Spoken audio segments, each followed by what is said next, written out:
June 16th. And Dave has some housekeeping stuff we have to do. Yes. Good evening. I am David Conwell, the town planner. To start with, we have the very unexciting business of looking at the minutes from the previous meeting. Has anyone got any objections to those? I'll make a motion to approve. Second. All right. All those in favor? Aye. I'm abstaining. Okay. Did you catch that? Yeah. All right. The minutes have been approved. Next, I will give the standard disclaimer about interested persons. Only interested persons may appeal the decisions of the Development Review Board. Real quickly, interested persons are people owning the property, the town itself, people occupying property in the immediate neighborhood, any 10 voters of the town, or real property owners, or any department or administrative subdivision of Vermont that owns property in the town. To that end, we ask that anyone who testifies this evening sign and fill out both the name and address portion of the applicant/witness sign-up sheet that is on the podium when you approach. If you speak at this mic, please make sure you still get the podium sign-up sheet. By doing so, you are indicating your agreement to the following statement. I solemnly swear or affirm under the pains and penalty of perjury that the statements I make, testimony I give, and other evidence I submit to the Development Review Board at the Development Review Board's public hearing held on this date shall be true and correct to the best of my knowledge and belief. I will also ask those who participate online if they make statements to affirm their agreement to this as well. Next would be disclosure of any ex parte communications or conflicts of interest that may have arisen with regard to this matter. Does the board have anything to bring up? No. All right. Seeing none, we can get into the actual meat and potatoes, which is the hearing this evening on SVHC Realty, Inc. and AWRE Vermont Resorts, LLC, about 982 Mansion Drive, best known to people in this town as the Everett Estate or the Orchards. This applicant is seeking design and development plan approval for developing this parcel into a resort. The board has had these plans in front of it for a little while now, and we will this evening take testimony from interested parties before ultimately reaching a decision as to whether to approve these plans or not. Do we have a representative from SVHC or AWRE that wants to begin?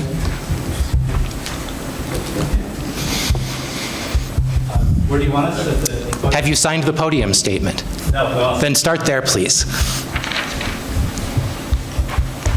And can I share my screen for the presentation?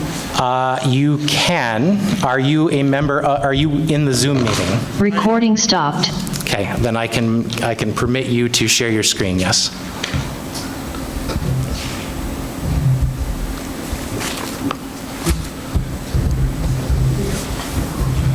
I'm not sure where to sign in. That's right. Oh, Yeah. now I'm sorry, remind me of your name? No, whose screen am I sharing? Dan Heil. Dan, thank you.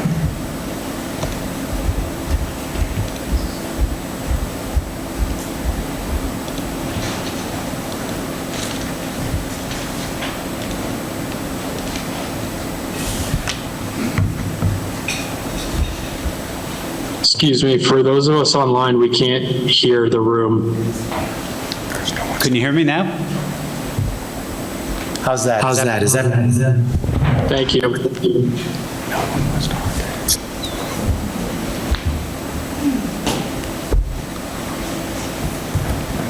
Should we start? We have a comment from Victor Amsoder. Yeah, hi, sorry. Couldn't hear anything earlier, but audio's on now. Thank you. Okay, thank you. My name is Alan Weissman from Alfred Weissman Real Estate. We're the developers of this project. Any motor.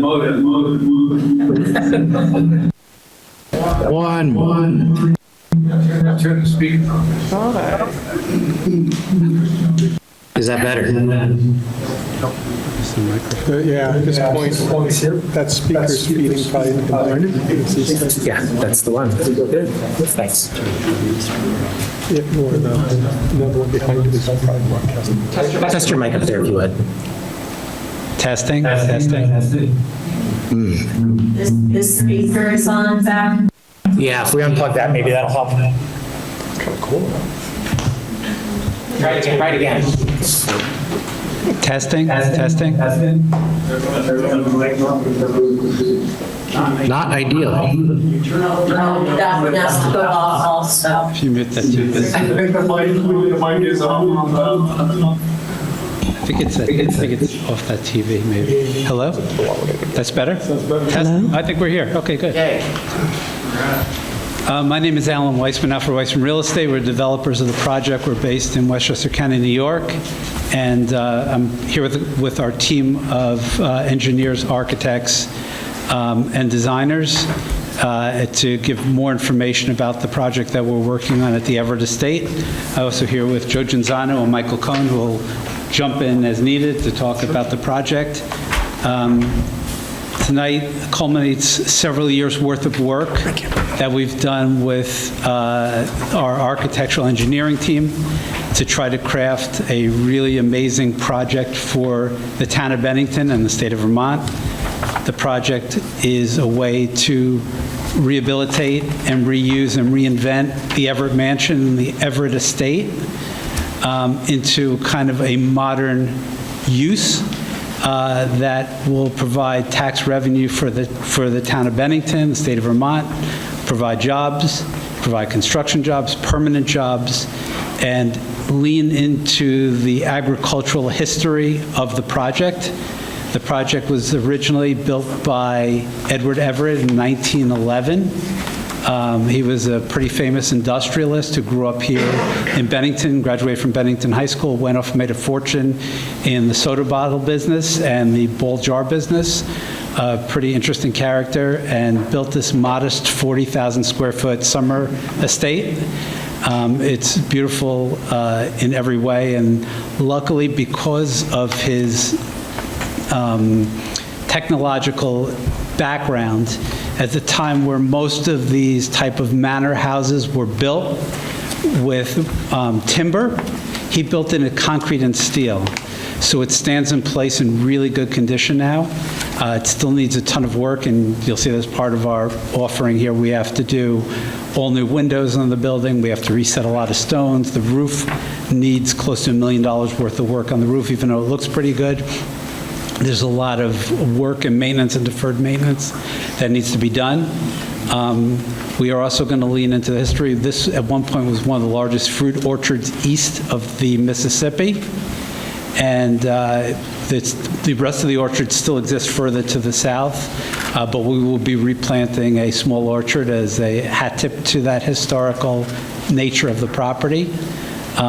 Some of the buildings that really don't align with the history of the property and the style of the property will be taken down. The existing dorms are going to come down, the Hunter Hall and the other dorms, and we're going to be rebuilding a resort of 102 keys with 24 for sale villas. We have a LOI with a major luxury national brand, which hasn't been announced yet. We're still working on that deal with them, and we had a ton of interest from them. When Michael and I first flew up here to Bennington to see the mansion, somebody had told us was available, and we met with the hospital and took a tour, met with Brian Lent and team, and we just saw it was such a perfect site for this type of use. It's about 3 hours from Boston, 3 hours from New York City. And just the mansion just provides an amazing challenge for a developer to be able to try to reinvent this building into something that's a modern use and, in dealing with this magnificent structure. We're trying to be as minimal as possible on the property, leaning into low architecture, no high-rise buildings of any kind. The villas that we have along the tree lines, originally, we had 2 rows of them, and the town had pushed back on that and wanted that more up towards the wood line so that you wouldn't see them from anywhere, and we did that. So we made some pretty big strategic changes to kind of hide all of these expansion pieces that we're doing. We're going to be creating in the main mansion the formal dining room will be in there, a bar area will be in there, 8 guest rooms will be in that building, some office space, and reception for the guests. The architects and engineers will go into more detail, but that's kind of the history of the project. And you want to spend? One other thing is the focus of this resort, unlike ski resorts or beach resorts, is food and spa driven. This is a destination-oriented resort. We will have some corporate retreats during the weekdays, mostly C-suite. There will be some weddings on the property and a lot of experiential leisure. So cooking classes, I know you have Ramp and Morel season here. The chefs will be working with the local farming community to provide a farm-to-table experience. But the theme of the resort is a destination in and of itself. It's not necessarily a launch pad for other activities. If I can just add, which I think is important, as much as this property is a jewel to us, we recognize it's a jewel to the local community in Bennington, especially with the trails. And we've taken pains, and we'll go through that tonight, to ensure that the public will continue to have access to those wonderful trails on Mount Anthony. And as you'll see, we have a plan for that because we think everyone should continue to enjoy the beauty of the property. Yeah, and to Joe's point, we did work with BATS over a long period of time, working on trails and easements and getting them comfortable with new parking lots that allow the users from the community to be able to park on site and get clean and easy access to the trail system above. So. The other thing is, in addition to the restoration of the historic mansion, we are going to be restoring all the walls, all the outcroppings, the fountains, the lower flower gardens. So the entire property will be restored. It's not just the mansions and the new structure that's going up. It'll be brought back to its original grandeur. And again, our team will be presenting, Dan Heil will be presenting from VHB Engineering, and go from there. And again, we're here for any questions, and I appreciate your time and listening to us tonight.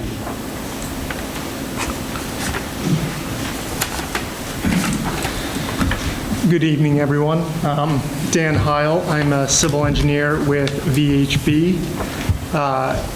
I have the pleasure of introducing the design team, who is also here tonight. We have Victor Amasoter, who is online tonight, also a civil engineer with VHB. The architects here, Truex Collins, Matt Bushy, and Tom Karluber are here to talk a little bit about the architecture and building design, as well as the renovation of the historic Everett Mansion. Paula Scher and Stefan Poston are online from Truex Collins. Amy Houghton from Wagner Hodgson Landscape Architecture is here. They went through and have worked with us on the preliminary or the final layout that you'll see here in a minute, as well as the landscaping plan. And then Carolina Garcia is online too. She is with One Lux, and One Lux was the lighting designer on this project. So I guess hopping into existing conditions first, the site is a 371-acre parcel on the east side of Mount Anthony. What you're looking at here is an overall existing conditions plan. This only just shows a portion of the property. To get your orientation, north is page right, south is page left, west is up, and east is down. So this eastern portion of the property is 160 acres. It is within the rural conservation zone, or was previously within the rural conservation zoning district, but the town did rezone this portion of the property back in 2022 to institutional and professional, or the IP zoning district. where hotel and residential duplexes are permitted use. Page up here, the remaining 210 acres west of this dash line here is part of a Vermont Land Trust easement. That is the area that has the existing bat trail system running through it. We are not proposing any work up there. All of the development would primarily be focused on that eastern portion of the site. Skipping to our, well, just a quick overview, just so everybody can get their bearings here. Over here on the northern portion of the site, we have the gymnasium that was part of Southern Vermont College. We have Hunter Hall over here. This was a previous fire pond in the center of the site. And then you have the dormitories, cafeteria, computer lab down here. And then up here is the Everett Mansion, the existing parking lot over here, and then the existing maintenance building is over here. And currently, the site is accessed off Mansion Drive over here. So when looking at our layout, the first thing we did was go out and perform a natural resource delineation. There were some wetlands previously identified on site, but those are only good for 5 years in the state of Vermont. So we went out, redelineated that area to help develop the site constraints. So these green hashed areas you see here are Class 2 wetlands. The blue hatch around those is the 50-foot buffer zone, and then you have this black dash line here, which would be that 50-foot buffer zone boundary. So over here on the southeastern portion of the site, there is a fairly large Class 2 wetland complex that goes around the existing ball field. Up here, there is another smaller Class 2 wetland complex. And then on the west side of the fire pond, there is Class 2 wetland with 50-foot buffer zone that Mansion Drive currently bisects. And then there are smaller Class 3 wetlands scattered throughout the site as well, which the state does not take jurisdiction over. Up here is an old irrigation pond on the west side of the site, kind of tucked up against the tree line. That was determined to be a Class 2 wetland with 50-foot buffer zone too. Other than wetlands, there is a stream on the southern portion of the property down here. See it coming down through here, and then there is a 50-foot riparian buffer zone associated with that stream as well. Is that a claim stream? That is an intermittent stream. Yep.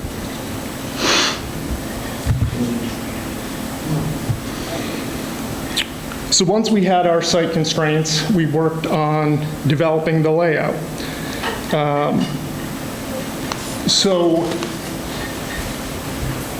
I think the first thing you may notice, or there's probably a lot of things you would notice, but there is a new access drive we are proposing off Monument Avenue. This would be the main access to the site. We are maintaining Mansion Drive over here up into the spa building. So visitors just visiting the spa could access that through Mansion Drive, or emergency access could access the site from a second point over here off Mansion Drive too. But the intent is for the main access to be off Monument Avenue. When visitors enter the site, they will drive up to the mansion where they will drop off their cars and be where they would either stay at the mansion or be chauffeured to their villa. or the lodge, if they're staying there. There was a big focus when laying out this site for it to be pedestrian friendly. So when visitors come in, they will drop their cars off, they will be taken to their room, so the cars will not be parked out in the villas or outside of the lodge there. And then there are walking paths proposed throughout the site as well, just to provide pedestrian connectivity throughout the site.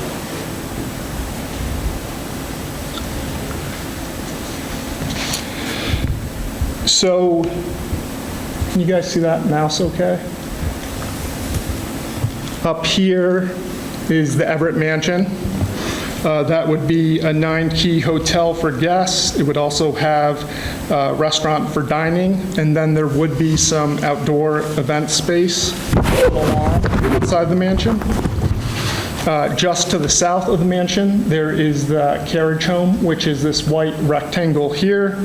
That would have 2 guest keys as well. Over here, the existing maintenance building would remain, and it would be improved upon with some additional parking around the exterior. And then scattered throughout the site, we have different pods of villas. So the meadow villas are up here along the western tree line. As Alan and Michael and Joe mentioned, we've tucked those up against the tree line to preserve the view of the field, not only from the villas, but from the valley below as well. Down here, we have the pond villas. These 4 villas here are the pond villas. And then we have the orchard villas down here. And we are going to be planting some orchard trees, so these orchard villas would have a great view looking out on the newly planted orchard. Next to the fire pond, we have the new lodge hotel, which would be, I'm sorry, Matt, how many keys was the lodge? 29. 29 keys in the lodge. And then the dining and events building over here, which would house a restaurant and also include a ballroom. Separate from the resort, there are 24 residential units on the southern portion of the property, made up of 12 duplexes. Those would be condominium units here. And when laying out those units, we were looking at utilizing the previously impacted area, or minimizing any new impacts outside of that previously impacted area. So these units up here would be accessed off existing Mansion Drive. And then these 4 duplexes down here are located in previous storage area that the college utilized.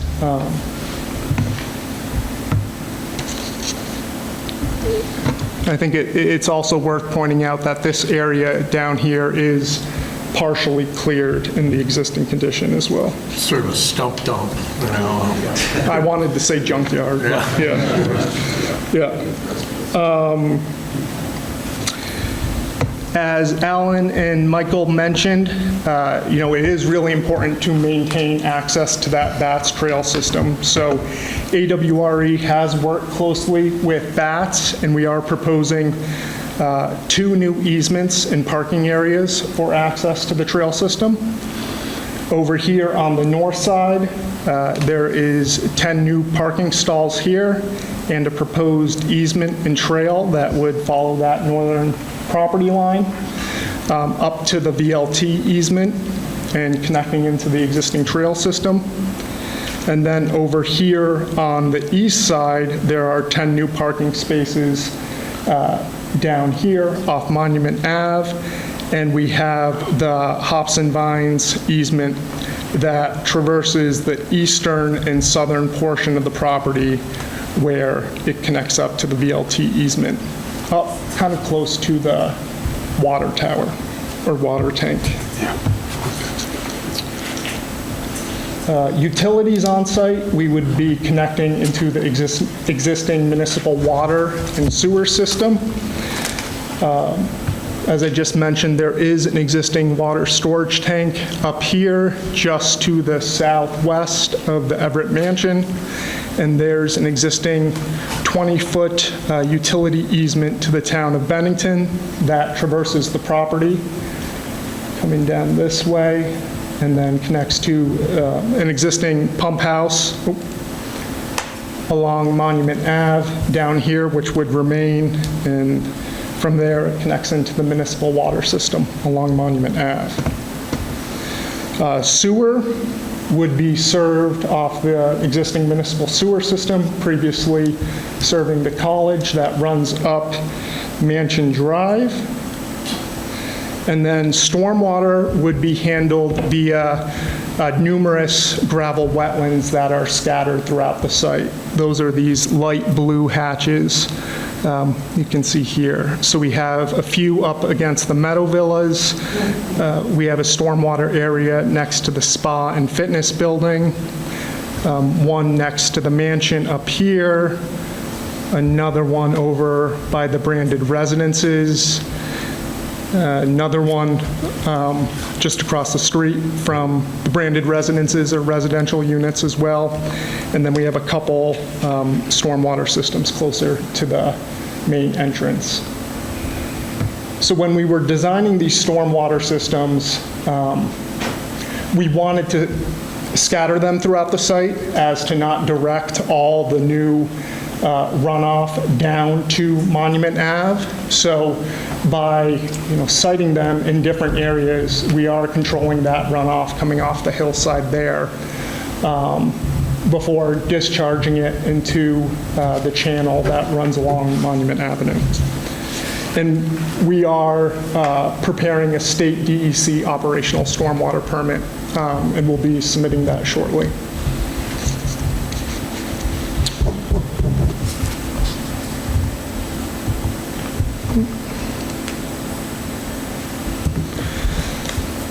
So I just wanted to throw this slide in here.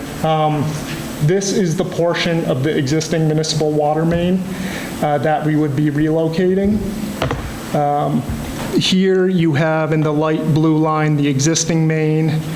This magenta line here is a portion of the existing main that we would be removing and relocating, and that would be approximately 190 feet of a new municipal water main and a new 20-foot easement that we would be proposing as part of the site.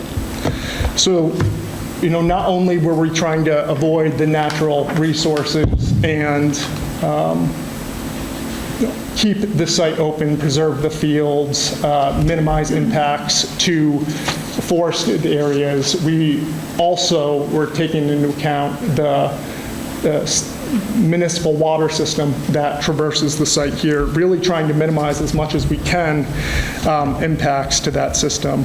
And I think we were successful, only relocating 190 feet of that municipal water main here, and we have been working with DPW on that relocation.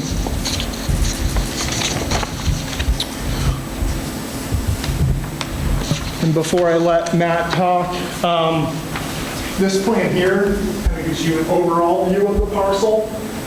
That 211 acres within the BLT easement is this gray hatched area here.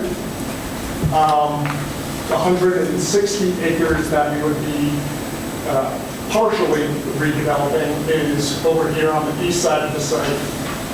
And that would be split up into a few, 26 actually, condominium units, which sounds like a lot, but 24 of those are the branded residences or the residential duplex units down here. This green patch is the mansion condominium unit here, and then this red patch would be the resort condominium unit here. And then the purple patches throughout the site are limited common elements, and the yellow patch would be common area. So the bylaws would be set up under one association. You'd have the mansion unit, the resort unit, the residential condominium units all under one association as part of that. And then the VLT easement remains untouched. Now I'm going to pass it off to Matt, who's going to talk a little bit about architecture.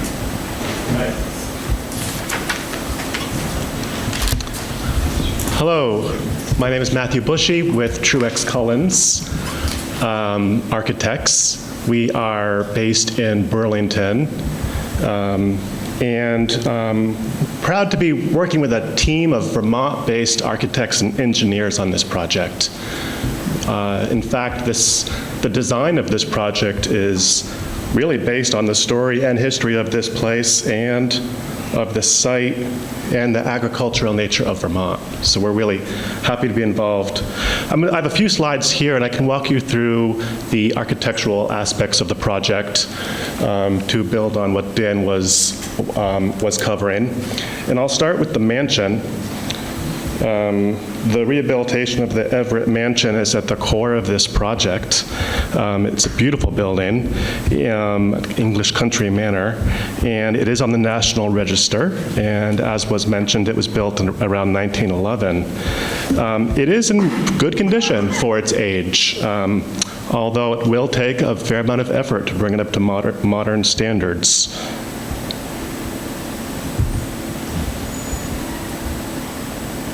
See if I can advance this here. There we go. So tried to make things large here so everybody could see. We're zooming into the site plan around the mansion, and Dan walked you through some of the features, but I'll just point out that you can see here in a little bit more detail the Everett Mansion itself and the carriage house, which sits just to the south of it. As was mentioned, the Everett Mansion will be where all guests first arrive. It will house 9 guest rooms, a restaurant, lounge, and the main reception, living room, so to speak, for the resort. The existing parking lot to the south of that will be improved, it will be landscaped. It will be valet parking, which means that we're able to keep the lighting levels to a minimum. So they will be dimmed and what is needed for safety, but since it's valet, that allows us to keep the lighting really, really minimal.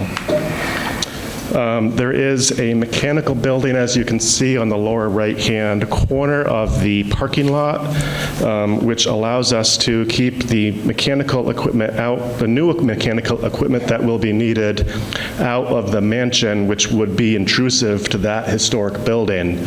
So we can keep that separate. It's a small, discrete building that sits at the edge of the parking lot, tucked into the hillside, and it will be screened.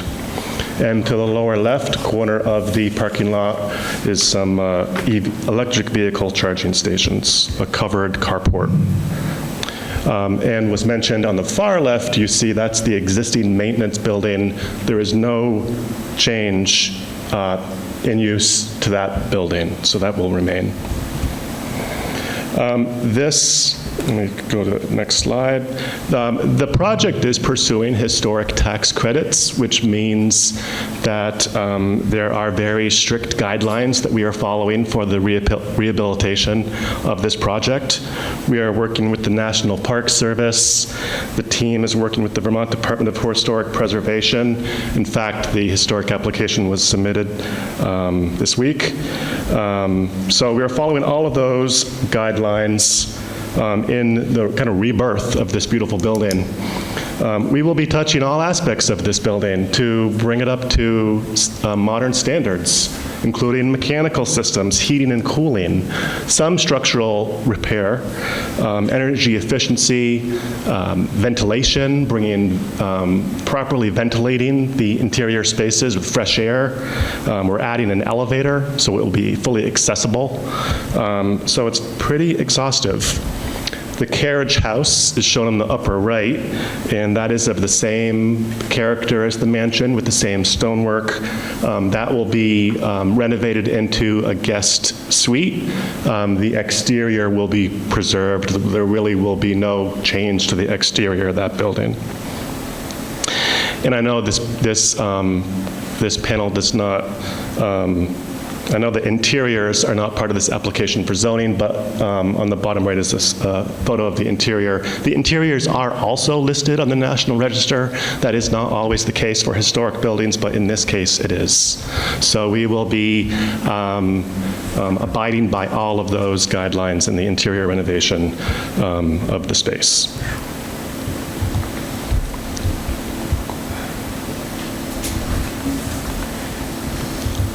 All right, so I wanted to just point out a couple site features of the mansion area. One of the most prominent ones being the Cascade Fountain, which rises up the mountainside on the west side of the mansion. This has been inoperable for a number of years now. The bottom right photo is what it looks like today. It's pretty overgrown. The bottom center photo is what it looked like when it was in a little bit better condition. This will be fully restored. It was originally fed by a spring. It won't be fed by a spring anymore. It will be fed by a recirculating pump. But the water will run. The stonework will be repaired. There's a lot of crumbling stone. So it will be quite beautiful and brought back to life. Another space to note is the sunken garden, which sits at the bottom of the Great Lawn, and that in its day was a beautiful rose garden. Now is very overgrown, and again, stone walls and stonework that will be repaired, and overgrowth that will be taken care of, and just bringing it back to its original splendor. So that's just a brief couple words about the mansion.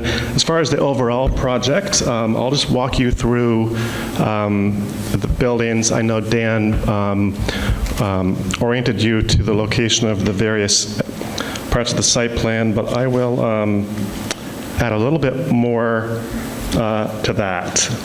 And we'll start with the villas. So as was mentioned, the villas are individual guest cabins, so to speak, and here you can see a few of these meadow villas, which are at the top of the large meadow, kind of tucked against the tree line. Each building is a one-bedroom guest suite with a one-bedroom kind of lock-off unit. So it's 2 keys, or you can rent them as connected rooms. They're really designed to be kind of quiet and to fit into the landscape. They're clad in wood and designed to be just kind of natural and kind of recess into the trees. In the center of the site is the pond area. So this is an existing, what was a man-made pond, and it will be enlarged slightly and will be the kind of central core of the property. It will be, there will be a promenade, a walkway along the pond, which is pedestrian. As was mentioned, this really is a pedestrian-oriented a resort. Once you arrive and you park your car, you're really, everything is accessible by foot. So this is a view, this is a drawing looking at the pond from uphill, looking down, and you see that the buildings are located along the pond as a series of individual structures that together form this promenade. So on the left, which would be on the north end of the pond, is the lodge, which is 29 rooms. That is 2 stories on the uphill side and 3 stories on the downhill side. In the center is the restaurant, which we're referring to here as a farmhouse dining. It's a traditional farmhouse architectural design. And then to the right of that is an event barn, which is where there is a ballroom for weddings and other sorts of events. And the capacity for the ballroom is about 200, so it's not very large as far as weddings go. That's a pretty modest size, kind of medium size, normal size wedding.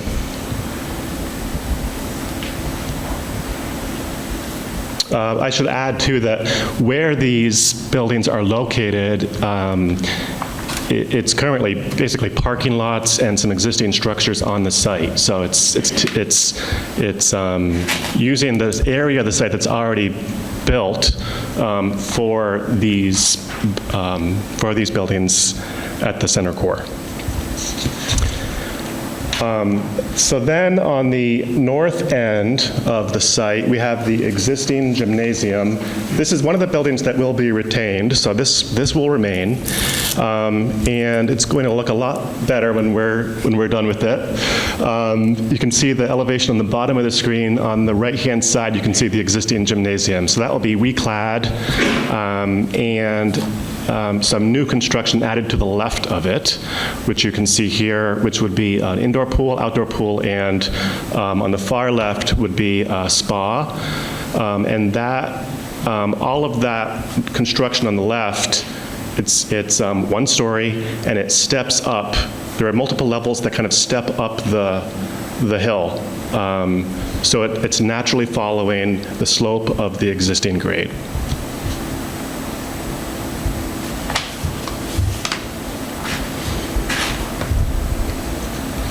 And then lastly, on the other end of the site, there are, as was mentioned, there are 12 residential buildings, homes. Each one is 2 units, so that's a total of 24 residences. These are located on what is probably the most heavily wooded area of the site. So they will really be kind of nestled into the forest, even more so than how this drawing depicts it. These are buildings with a flat roof, and that allows us to keep the profile low and to kind of minimize the height. And the volumes of these buildings kind of they step down as the terrain slopes down. So we're able to follow the grade and keep things from being too tall. And the last slide I have here is a little bit on the materials. In the packet, we have exterior elevations that are color-coded and refer to different materials. This is a little bit more information. The primary material that we're using for the exterior of the buildings is wood.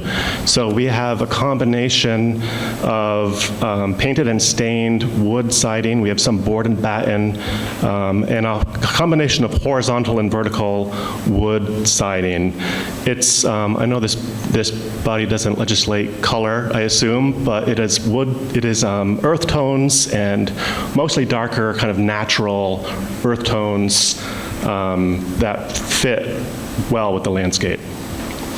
There's some stone, which is inspired by the beautiful stonework at the mansion, and some metal, which is used as accent material. And those are used more modestly. I think that's all I had, so I will perhaps leave it I'll leave it here, and I think that would conclude our presentation part of this, and pass it back to you. Thank you. Very much. At this point, we would take questions or comments from other members of the public. Normally, we take it from the board first. Do we take it from the board first? Yeah. Is there any questions or from the board? Dan? So I just have 2 quick questions. Would you anticipate any signage on Mansion Road, the kind of existing former college entrance? Or is it strictly off of Monument Ave coming in through the new entrance? Yeah, so we did have a signage exhibit that we submitted along with that. Let me pull that up here.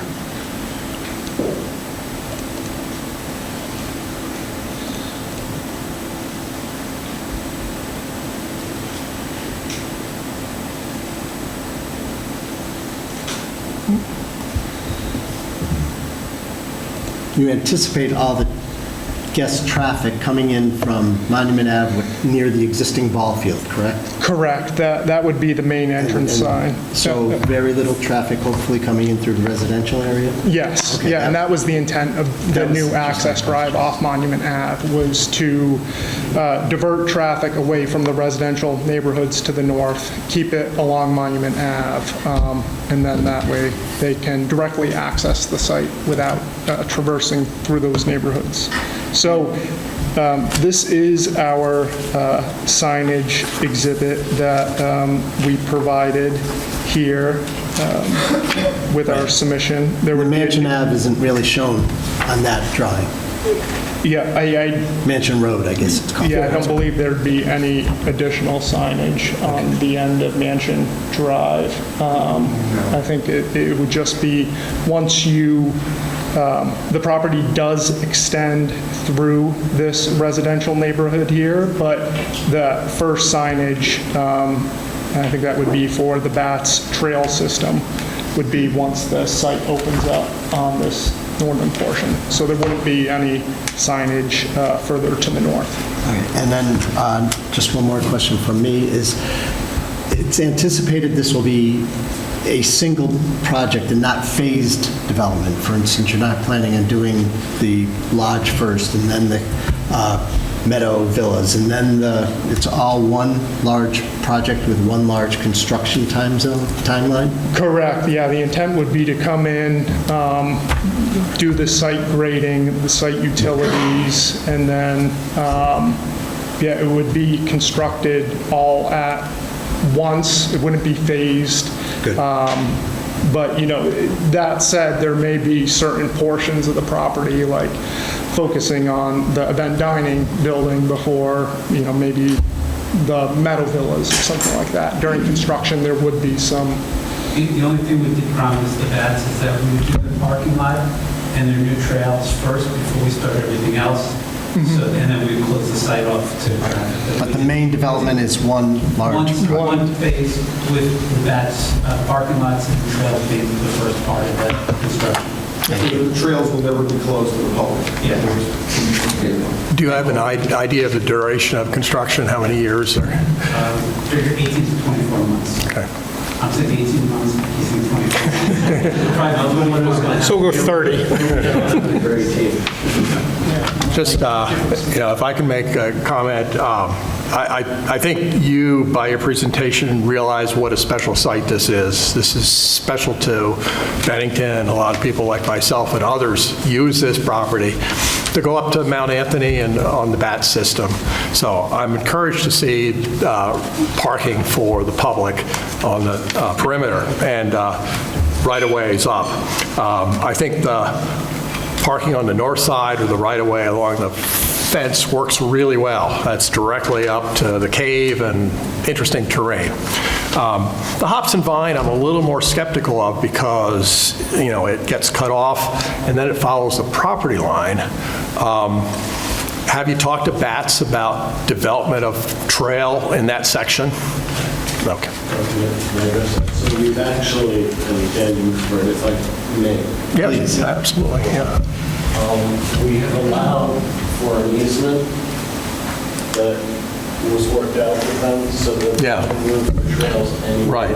I saw that, but, it follows a straight property line, over and then up south and then west. It won't be that precise, and the buffer's pretty big. Yeah. And actually, Brian Lent and I have walked it with the members of BATS. Okay. Navigated where the trail could go. Okay. But we've allowed them some flexibility in terms of where that can go if they'd like it to. Okay. Just, I had a reaction, a design idea that it might make sense to connect the two parking lots together with a right-of-way along the fence, so that if people didn't want to go that long southerly route, they could go up to Mansion Drive and proceed up along the west property line, or north property line. I think, it's in an area I don't think you're developing, and it would follow the... There are a couple reasons. We didn't want them crossing our driveway with cars. Okay. That's one thing. Yeah. And it's actually two driveways, because it would be the main entrance and across Main, Yeah. which there should be cars coming. So that's part of it. And it was discussed with Bats, and this was agreed upon with Bats, that we would be separate. And we think that more of the mountain bike people will be at the bottom part, because they really enjoy that hops and vines from the work, and more the hikers will be the other. Yeah. And the other thing from our conversation with Bats, we're also looking at another parking lot over on the other side of Mount Anthony as well, that they hope to be able to get done. They could develop a parking lot at Fox Hill, but that's not really your territory. No, it's out of ours. Yeah. To Alan's point, though, and I spent a good deal of time on the site, there are a lot of mountain bikers that do use this direction into the lot. I see them coming down that property all the time, and it actually is a nice separation, because they come down that path a little faster than the people hiking, and so it gives a little bit of separation getting up to and down from the trail.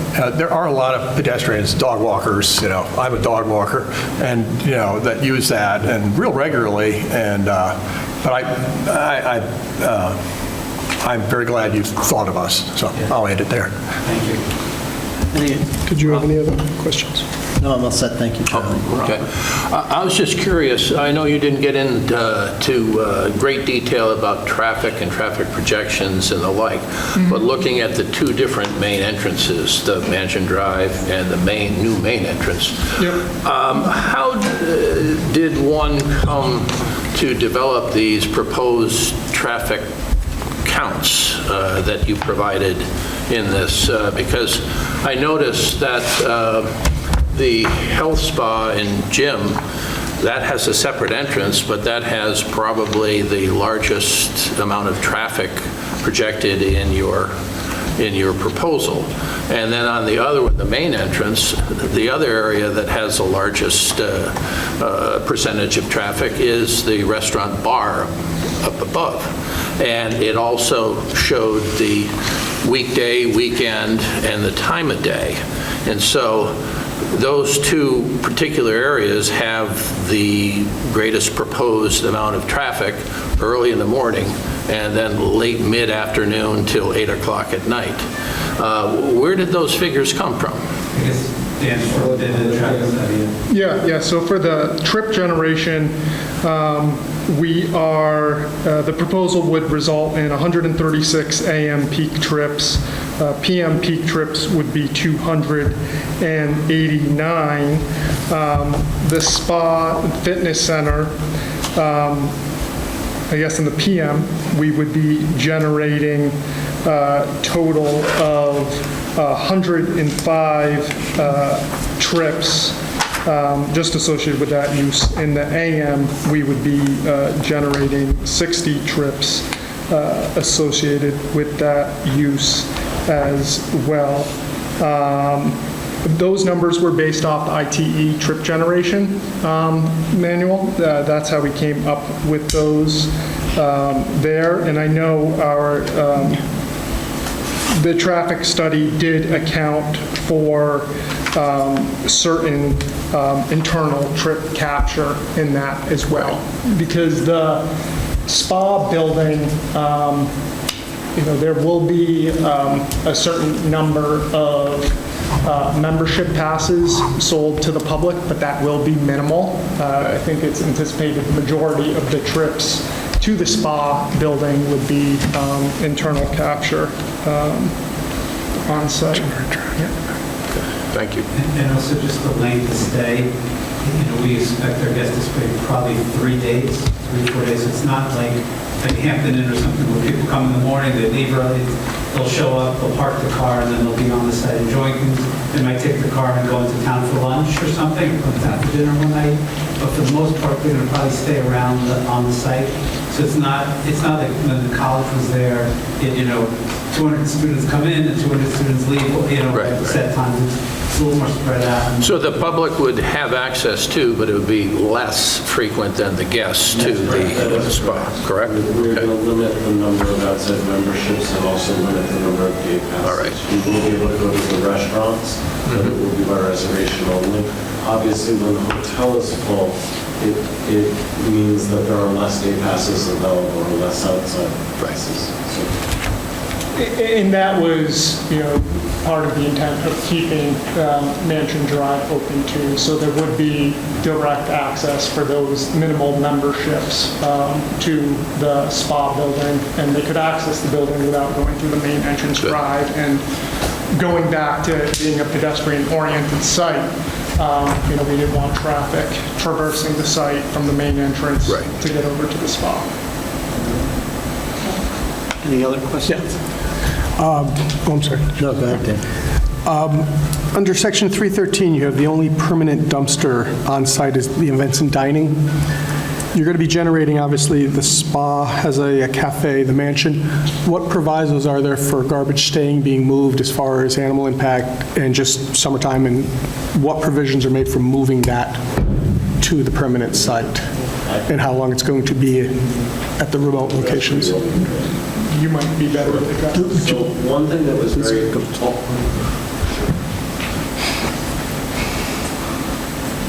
So we've focused, as you've noticed, on the way the road system has been laid out, on keeping traffic off the site. We don't want a lot of cars moving around. We'd rather move people around or have them walk around the site.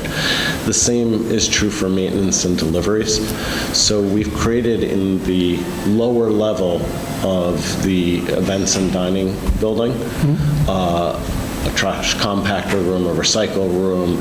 Everything from the site will be moved to that central location so that trucks do not have to go all throughout the site. All the drop-offs of deliveries will come to that central location and then be broken out and driven to the locations around the site by our vehicles on site. That eliminates truck traffic going in from the other roads, and it eliminates truck traffic going around the property itself. We don't want cars going on all the central roads of the properties. We will have our own maintenance vehicles that will be running those things back and forth. So they will be all centralized down to that compactor room. And then the trash will be picked up from that location. So there'll be dumpsters at these sites, or There will just be dumpsters, I think you have a layout. Internal dumpsters. at the spa, at the mansion, at each of those sites? Kitchen, But correct. not dumpsters where you need a truck to pick them up. They'll be more like bins, and then those bins will be taken to the... Okay, but they'll be internal in each building, they're not external. Okay. We're not going to Yep. I believe the spa may have an external dumpster. I didn't see anything on that. It'll be transported to the loading dock behind the dining and events building, which is enclosed, and the trash storage is enclosed. Okay. Employee parking, I see one designated 10 spot location in the upper left. Other than that, you have your valet and then the hotel parking, which is 99 spaces. Is there designated employee parking, or is it? It's going to be segmented by where people work on So it the will site. be So cited the and- people working in the spa building, which also has the laundry facility, will probably park down there. The people who are working up at the mansion or the... Oh, they'll be parking at the valet location? Yeah, there's more, we're over-parked on the sites. We have a lot of asphalt, and rather than removing it all, we limited it and screened it. And it will be designated as for the employees? Correct. That they won't be There trying will to... be adequate employee parking at each location of the buildings where the employees will be working. And then when you say limited memberships, how will that be determined? What's the process when stating to the public, the residents?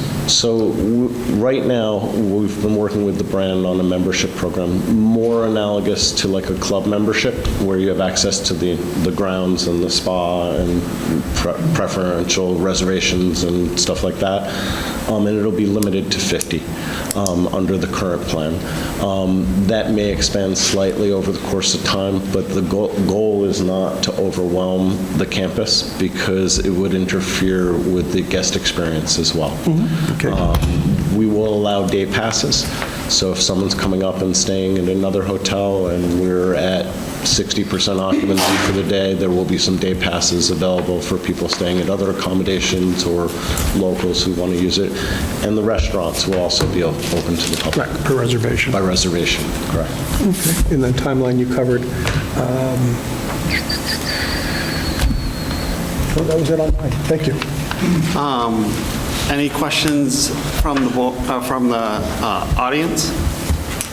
Yeah, you can come up and sign in and then speak into the microphone.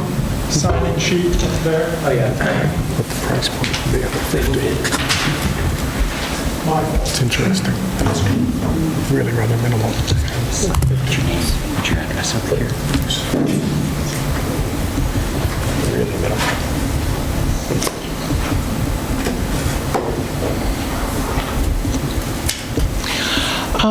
I have two concerns. There's a beautiful meadow that we have currently, and the bobolinks, we have resident bobolinks, and they nest in the high grass. And I hope the organization would continue to support the bobolink population to some degree, at least until the nesting season is done with. It's very rare right now to find bobolinks in New York State, and oftentimes I travel right here to Pownell and southern Bennington County just to catch the bobolinks. So you do have a very sensitive niche on your property. My other concern is with bats in the trails.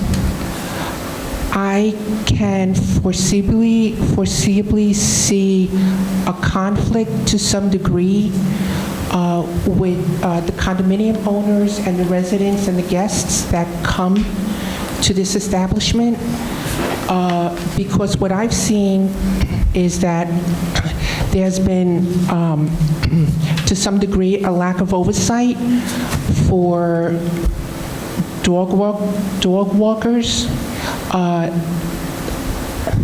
The number of unleashed dogs, and I'm not talking about responsible dog owners, it's the ones that are not as responsible as they should. I could see some conflict with the guests who wish to walk the trails, confronting potentially adverse situations where they can really not enjoy the trails as they might want to. I think there needs to be some resolution at some point, hopefully sooner than later, so that the guests can keep coming back as often, because it is a very beautiful property. There's two things. Number one, the irresponsible unleashed dog walkers and the canine deposits. So something at some point, I hope it gets a little tightened up there, because I'm sure the guests are really going to enjoy this property. Thank you.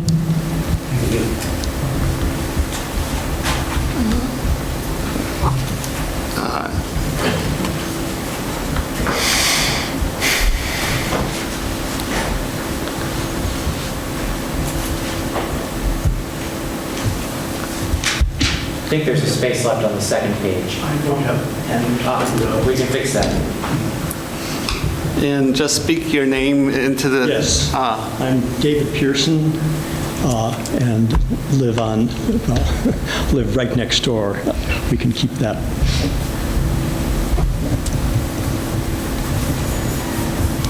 We will probably need another sheet here, because I know two other members of my family are going to speak.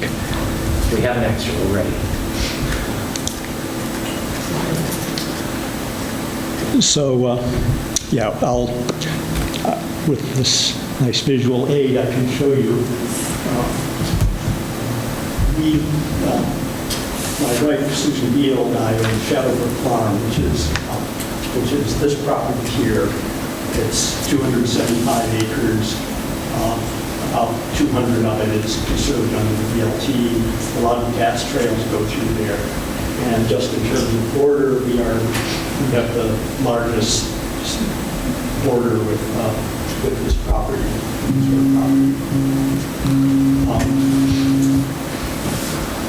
On our farm, you can see our barns down here, and we just finished building a sort of a long-standing dream, a new house on the property, a solar duplex that's sited right here.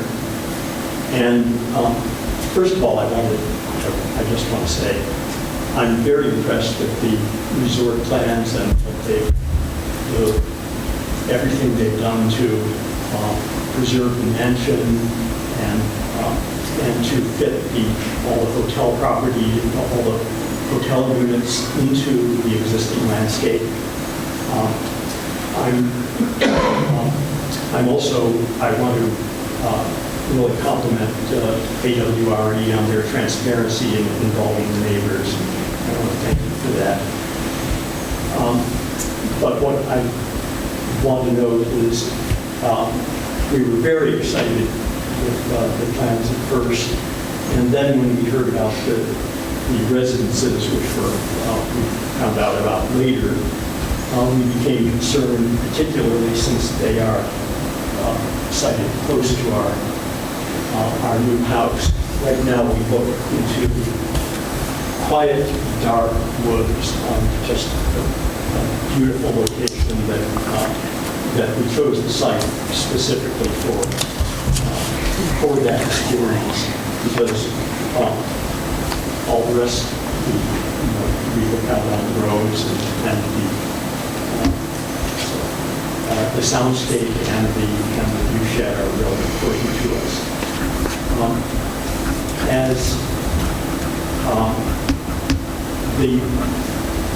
Our concerns are primarily with these 4 units that are built in what you were calling the trash dump, which are closest to our house. And I never expect to be here to object to the plans, but we will detail our concerns. But I strongly urge the board to not approve the plans until these concerns are addressed.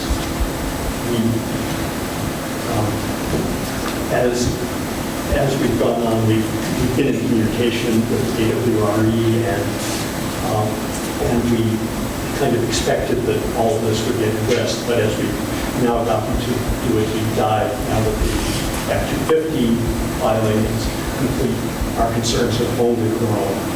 The visual impact is going to be, particularly in the wintertime when the leaves are down, is going to be quite extreme. Our privacy is gone. You can see into windows from where the duplexes would be into our house and vice versa.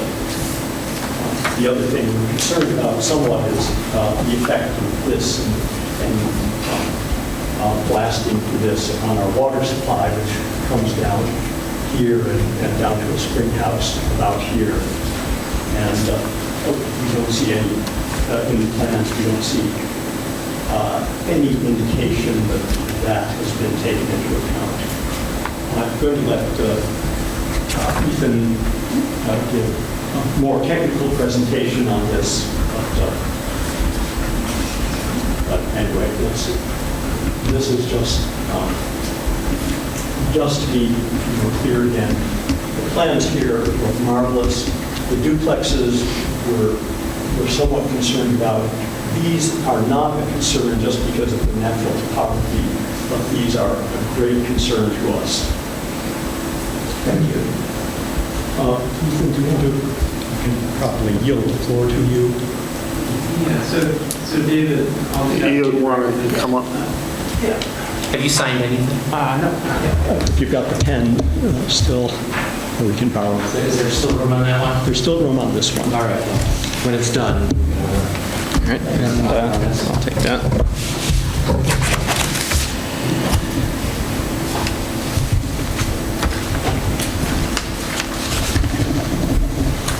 right, well, it's good that I'm signed in. I actually wanted to ask the board if now would be an appropriate time. We actually prepared a presentation to kind of just dial in on some of the specifics of our concerns, but I understood we were in a kind of an open period, and I want to just be sensitive to whether there might be other general questions that the public has about the plans, or if we're ready to just dive into our particular concerns.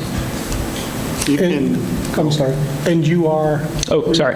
My name is Ethan Beal Brown, and I'm David Pearson and Susan Beal's son. Oh. And we live in the adjoining property to the south. But is now a good time to? All right. I brought a laser pointer, so I'm going to go grab that, and also some notes. So.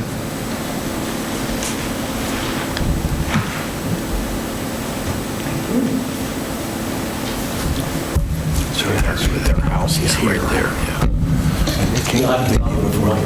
Actually, would it be possible to put that here so I can kick it around? I can't do that because then I would lose control of the rest of everything else. Okay. All right. I'll just tell you, next slide, please.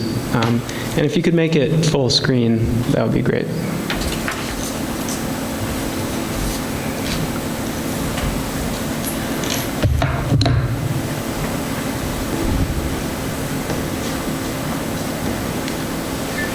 Is it possible to, there's some text which will be easiest to read if it's totally full screen. I think if you hit like F11 or something, or view full screen. Which text are you trying to highlight? The presentation in general has text that I'll be referencing, so. Just, I mean, it doesn't, you know, if it, as long as it's just 100% zoom, not too zoomed in. Like just zoom out a little bit, sorry, and then we can go from there. Okay, so I just wanted to take a second to address everybody in the room, the DRB. Just so grateful for the rigor that you guys are bringing to this process and for giving us the opportunity to voice concerns in this matter. Also for AWRE, we've met with them on a number of occasions, and they really are very kind-hearted and uncommonly transparent in the process, and we really appreciate that. And so my goal over the course of this, and I'll try to keep it short, but there is a fair amount of detail, and so I've kind of run through it. I'm pretty sure that we can get through on a quick basis. So our family has lived on this property. I'm the fifth generation that will steward this land. My mother's father's stepfather's father bought the land in 1899, and that feels important to mention. But I want to really make clear that our family is excited about this project for a number of reasons. I think a lot of the reasons that other people in the town are excited about it, economic benefits. I was a little concerned about the potential sort of exclusivity emerging that had always been a question for me, if members of the public really truly can benefit from arts and culture and sort of spa access, and can they walk through the property is not clear, and I think I'll probably have a question like that later. But our concerns are only really focused on this area in blue here, which is the kind of the concentrated border with our property. So I'm going to kind of run through these slides, and then I'm going to sort of yield the floor at a couple key points to my folks to speak on some of the issues as well. But I prepared this slide to discuss the technical issues. So next slide, if you will. All right, so the presentation consists of a few different points. So Basically, I wanted to give kind of like a quick overview of what our conversation has been with AWRE so far, because we have been talking with them. They were kind enough to visit us early on and look at the plans in detail. Since the Act 250 plans have been filed in much greater detail, a number of concerns have been raised for us that weren't necessarily present during our initial meetings. And we developed and proposed a alternative siting concept to mitigate the vast majority of our concerns. AWRE indicated that that wasn't feasible, but hasn't really gone into very much technical detail about why that is. So I wanted to, in the context of the Bennington LUDR land use development regulations and zoning requirements for the town of Bennington and the county, and to some extent the state of Vermont, although that's really more appropriate for Act 250, just kind of discuss specific aspects which are both concerning to us and appear also to be valued by the town and specifically indicated as things to look out for in new developments, and the sort of create potential for shifting permits so that they more clearly adhere to town regulations and rules, all in the interest of kind of striking a balance between encouraging development, economic development, but also retaining the sort of essential character of rural Vermont that we've inherited, that we benefit very deeply from our shared history living in this great state. So our ultimate request is just that we postpone a final decision tonight. I'm not sure if that's really on the docket, given how complicated this permit is, but we really hope that we can have a site visit from the DRB and that some of the specific issues that we raised tonight can be addressed before a final permit is issued. So next slide, please. So just quickly, when we first walked the land, the plans were very much sort of in development. We recognized that.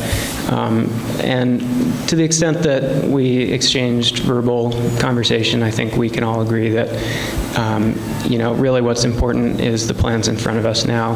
One thing we do recall is that when we walked this landing, given how close it was to our property, we were reassured by the possibility, the assurance that we would neither be able to see nor hear the duplexes on the landing. So there is a lot of very steep topography in that region. It's also heavily forested, as the representative from Truax Collins was saying. I forgot your name, sorry. As Matthew was saying. So next slide, please. Okay, so those plans kind of were on the back burner for us. We thought, well, there's not really much we can do. But in one of the neighbor meetings, it looked very much like the plans had changed substantially. So next slide, please. Oh, actually, back. Okay, so they looked a lot bigger, they looked a lot closer to the property boundary, and they kind of looked like they were sort of right, in a circle around our house. So next slide, please.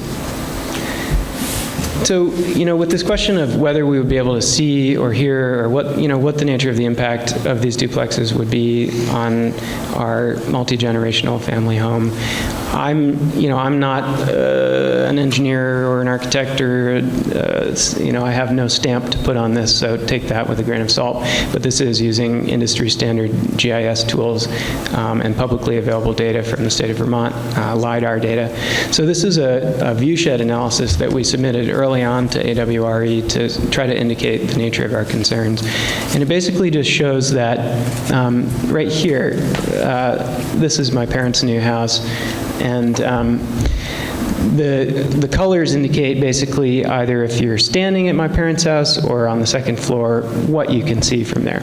So we thought, oh no, actually we can see these 4 duplexes and actually the 4 duplexes behind them. But we noticed there's this big dark area, and if you go to the next slide, what that resulted in, go to slide 7 and then we can go back to slide 6. So that resulted in a proposal that my family developed and presented to AWRE, which basically said, you look, the big problem that we have is these duplexes here. They're really actually 550 or 600 in that realm of distance from my parents' new house, which they just finished at great expense and great trouble, and they just moved into within the last year. And we said, there's this big kind of hump of rock here. If you put these duplexes over here, that will, to a great extent, resolve our concerns. And we emailed that, and it's a complex project. We weren't sure what to expect, but we got a pretty simple reply from AWRE, which is that it wasn't feasible. And there was really no engagement in that so far, and we've been asking for a little bit more engagement because this remains really something that we hope could be feasible, or something along these lines could be feasible. So go back to slide 6, if you would. So the viewshed analysis indicated that there was a topographic relationship between the new house and the duplexes, but there's also a forest in between. But in Vermont, during the winter, leaves fall off. And so the question was, while the leaves were still off, what's the nature of the visual and auditory relationship between these two properties? Like, how shielded are they? And we were honestly pretty surprised and dismayed to find you actually, if you look over there, it's a little clearer too, but it's here too. If you stand on the landing where these 4 closest duplexes are proposed, you can see every illuminated window and every exterior light on my parents' new house. And I saw my stepfather drive in his car. And then, just for the heck of it, we tried yelling to each other. And we said, "Hey, down there!" And then we could hear each other pretty well. And then we said, "All right, what about this? 5,748.9942. 5,748.9942, which, again, it's not a technical analysis, but, it's audible and to a high degree of precision. All right, next slide, please. I think we've already seen this one, so slide 8. So that proposal didn't fly, so we've kind of been, talking with AWRE, and then also really poring over the 600 some odd pages of the Act 250 application, which is essentially verbatim, well, in large part verbatim, the plans before you today. And I think there's a number of things which have emerged to us which are sort of more concerning, but also directly relate to some of the codified regulations that the town of Bennington has that I wanted to bring before you, because it would be great if we could find a solution that minimized our concerns and also was in compliance with Bennington town regulations. And so what I'm going to try to do is we've already actually seen a fair amount of information about the architecture, the site planning. The documents show a little bit more information about particularly how these duplexes are sited relative to our property. So next slide, please. So earlier we saw a rendering of the rear of these duplexes, which looked really quite nice. This is the, or I guess this is the front, the rear to us, but this is the front where people park and enter. This is the side which is facing downslope toward our property, so I hope this is legible to everyone. This is the mansion drive, here's the mansion, here's the cutoff, and then this is the property boundary. And these 4 duplexes are the ones that we're most concerned about, and so they're the ones which you'll see as a sort of a recurring theme. But essentially, everything is to scale. Again, I'm not an architect, none of these things are stamped or whatever, but, to the extent that everything is to scale, I think it's independently verifiable. But this is sort of a general look at what this would look like up on the hill. And one of the most important and sort of recurring aspects of, the nature of the construction of these is that there's a little bit of inconsistency, I think, because it's not exactly clear what the plan will look like. I think there's a lot of different possibilities. Obviously, construction plans encounter extenuating circumstances. But in general, what appears to be happening here is this duplex is kind of hovering over a constructed slope. So the walkways are hovering in midair, and in general, there are more apparent stories on the side facing us than there are on the side which is actually on land. And we can look at that a little bit more in detail later, but next slide, please. So we've kind of, one of the big issues with these duplexes being sort of hovering over this constructed slope, and it's not just a constructed slope, there's actually quite a steep natural gradient where they're proposed, is that there's really, we've been talking about, well, if you truly can't move these duplexes, what about screening, And the issue is that when they're hovering over this cliff, there's really no way to screen them. You can't plant a tree, you can't build a wall on their property because it's right up against the property boundary. So we've organized our thoughts and gone over the Bennington town plan, and there are kind of 4 primary categories that we're hoping you'll consider. And this is really the meat of our kind of formal request for deferment or postponement until these issues can be addressed. So they're classified into 4 categories. So number 1 is there appear to be pretty significant missing materials in the application, at least from the perspective of Act 250. The district coordinator has said that neither the blasting plan nor the groundwater management plan, which is kind of an amalgamation of different plans, are available yet. And the blasting plan is particularly relevant for a couple reasons. Number 1, the bedrock was encountered at 1.5 feet and 1 foot on the landing where they're proposing to put these duplexes. And also, as David mentioned earlier, our spring house is geologically quite related, and I think I'm not prepared to or I'm not trained to make a determination, but it's within 450 feet of where all this blasting will take place. This is something that came up in our review of Act 250 considerations. When you blow things up, you end up with nitrates and nitrites, which are apparently different. I don't really know what those are, but I guess they're poisonous and they shouldn't be in your drinking water. And our drinking water is consists of 2 different sources, which I'll detail later. The third issue is kind of a technical matter, I think, for the DRB to consider, which is that there appears to be a blanket prohibition for construction on any slopes exceeding 20%. And it appears that the slopes in this area exceed 20%, at least in some places where duplexes are actively proposed. And that appears to be a consideration that AWRE hasn't identified or noticed or something to that extent. But it does appear, we can look at the language, to be a blanket prohibition. Slopes above 15% require approval. Slopes above 20, just no construction, no excavation. And then the fourth is really kind of like the heart. What I've been talking about now is just kind of like this technical stuff, but the fourth is the heart of the issue for us. It's really hard to communicate in a way which doesn't sort of feel too like personal to me, like it wouldn't really be possible for you to understand.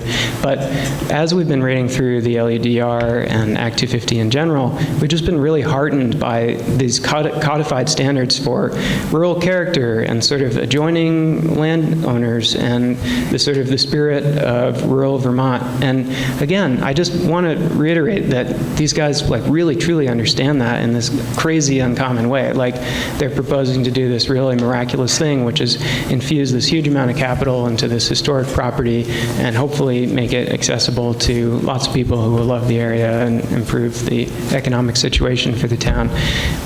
But when it comes to these duplexes, there's a number of reasons under specific articles in the LEDR that we feel that they're really not compatible with the surrounding environment and would create an undue adverse impact on our family, which is particularly significant because we really really don't truly have the option to leave. And I think that's something that really can't be overstated. I'm the 5th generation of my family stewarding this land. To leave would feel like really unspeakable. It would be really hard to articulate what that would mean. So that's not an option for us. So now we'll jump in to the rest of it. And I want to be mindful of the fact that I'm taking up a lot of oxygen in the room. I think I definitely, to the extent that I'm talking a lot, will open myself to questions at the end. This gentleman here has been raising his hand. Question, I'm a hydrologist and basically... Hey, Charlie? Wait a minute. You got to let him speak first, then you can come up there afterwards. And address the board. And you address the board, not him. Okay, thank you. Okay. And just thanks for bearing along with us. This means so much to our family. We've been working really hard to show up for this moment. And I really appreciate you taking the time to listen to our concerns. So next slide, please. All right, so this is just sort of paper trail of the missing documents. Quinn, who's the district coordinator, pointed out that in the Act 250 filing, they mentioned that the blasting plan is not available and permits and plans relating to water, wastewater, are not available either, which are relevant to the extent that our very sort of uncommonly receptive spring source is exposed nearby. So next slide, please. All right, so the spring, you've been hearing about it. So this is what it is. This is where we get our drinking water out of, and it's amazing. It just kind of comes out of the bedrock. This is a map of the existing water supply line. So this supplies water to my house, my parents' house, and one of the houses on the property that we typically rent out. Down here, you can't really see it here, but here's a purple dot and here's a yellow dot. So there are kind of two primary aspects to our spring house, our spring water system, and this is recognized by the state. We had to file permits. It was probably grandfathered in from like 100 years ago, but we kind of more recently represented it to the state formally because we added a new line from that source to my parents' new house. But here's the spring house where we encapsulate the water and bring it into a holding tank. But more importantly, or sort of additionally important, is this purple dot down here, which is what we believe to be a spring emergence. And, you know, we've never done like dye or tracing or anything, but it's kind of where the groundwater comes up and then goes back into the ground. And maybe it merges with other sources, but it's, if you look at the LIDAR and the topography of the area, it's always been a concern. And we've really talked about, hey, there's got to be a way to encapsulate the spring so that, you know, people can't just go, you know, there's a trash dump nearby. What if they decide to put the trash a little further over, you know? But there's some pretty substantial problems for doing that, namely that there's bedrock in the way. So getting like an active supply without incorporating some kind of siphon would be impractical. So this is a big issue for us. What we're hoping is that this can be taken seriously. We've been in contact with AWRE, and they considered it and helpfully pointed out some permits we hadn't found yet. But they appear to be suggesting to apply the state minimum setback distances, which are just the minimum. And typically, the state of Vermont has a number of documents, especially with regard to blasting, not just excavation. You know, if you're just digging, it's one thing, but if you're drilling and blasting over and over and over large amounts of material, you inject nitrates and nitrites into the very shallow groundwater that has been shown to have been encountered on the landing, according to the Act 250 filing and AWRE's own drilling tests. So, you know, irrespective of everything else, this is the water we drink. And we're open to the fact that a trained hydrologist, such as this gentleman here, or, you know, can take a close look at this and say, you know, you're okay. Like, it's not going to just be leaching toxins into your water and rendering your water supply, which has been running since, you know, who knows how long, undrinkable for some extended period while these poisons leach through the groundwater. So that's an important issue to us, and we're hoping to have direct addressment of this. So next slide. So this is just some background technical information supporting those concerns. So early on in the process, AWRE contracted with SW Cole to do some test drills, and they created these, I think, really delightful boring logs, which I guess are just sort of indications of the conditions encountered at different test sites on the duplex. The two closest ones to the ledge encounter, you can't see it, but it says auger refusal at 1.5 feet, and then auger refusal at 1 foot, probable bedrock. So there's a strong indication that there's bedrock here, and to the extent that the buildings are kind of partially above and partially below ground, it would require really substantial blasting, it seems to me. Another issue, which I think I've been kind of alluding to or sort of discussing in general, is here's a profile elevation of from this vertical line is the furthest eastern extent of the duplexes. This is my parents' house, and this is the intervening topography. So this is important for a number of reasons. It's a natural slope. It also makes it really hard to screen. So, I'm sure if AWRE had a way to screen these more easily, we'd be in conversation about that. But it really is just kind of, they're between a rock and a hard place. But it's too hard of a place for my family. And there's also something to point out, which is that there's this slope which exists here, but they're kind of proposing to build duplexes in midair right now. So there's a very large amount of fill and excavation that would be needed to place the duplexes where they currently are in the application before you. Next slide, please. So part of the reason this is important is this technical issue, which is in the LEDR section 3.12, in particular section B. And how many slides is it? We're approaching the end, but these are all very important issues to us. So are you asking me to go faster or abbreviate? Go faster so other people can have a chance to speak. Okay. This is really our chance, to the extent that this decision is before the board and before the community.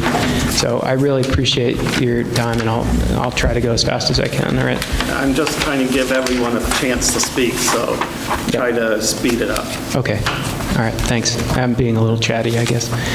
Okay, so the LEDR 3.12 says, on the portion of a lot where slopes exceed 20%, no excavation shall occur, no structure shall be constructed,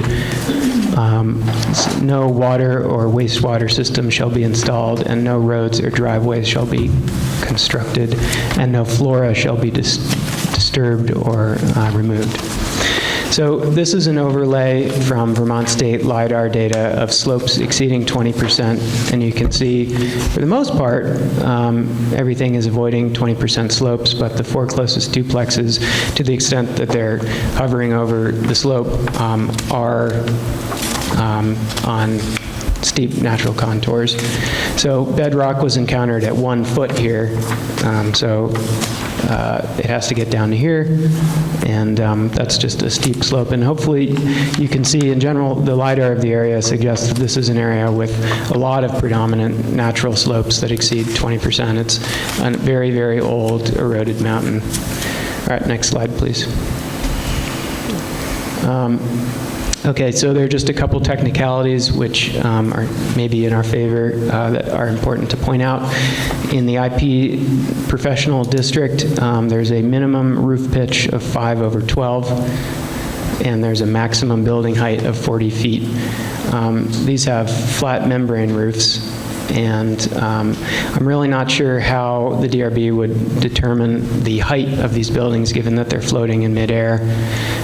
But if you add up the distance from here to here, you get to 37 feet, which doesn't leave room for a 5/12 pitch roof. So it seems like, to some extent, the buildings will need to be redesigned to comply with the zoning standards of the district that they're proposed in. Next slide, please. All right, there's a number of aesthetic standards that the LEDR contains, and I think I'd love if my family, okay. All right, well, I'll just kind of run through the technical issues. I think we're just trying to be sensitive of the amount of time we're taking up here.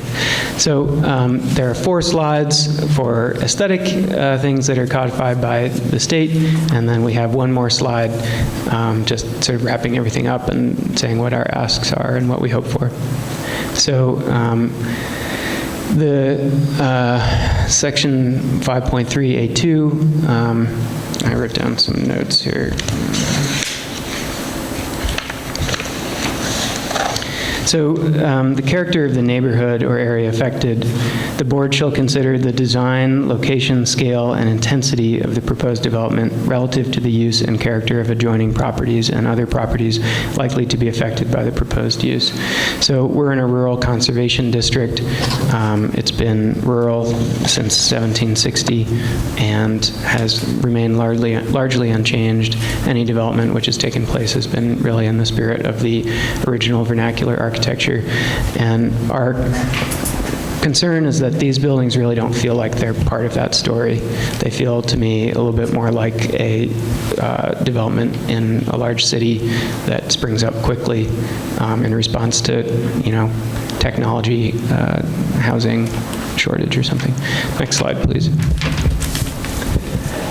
This is sort of a similar but separate section in the LUDR. So compatibility with historic settlement patterns.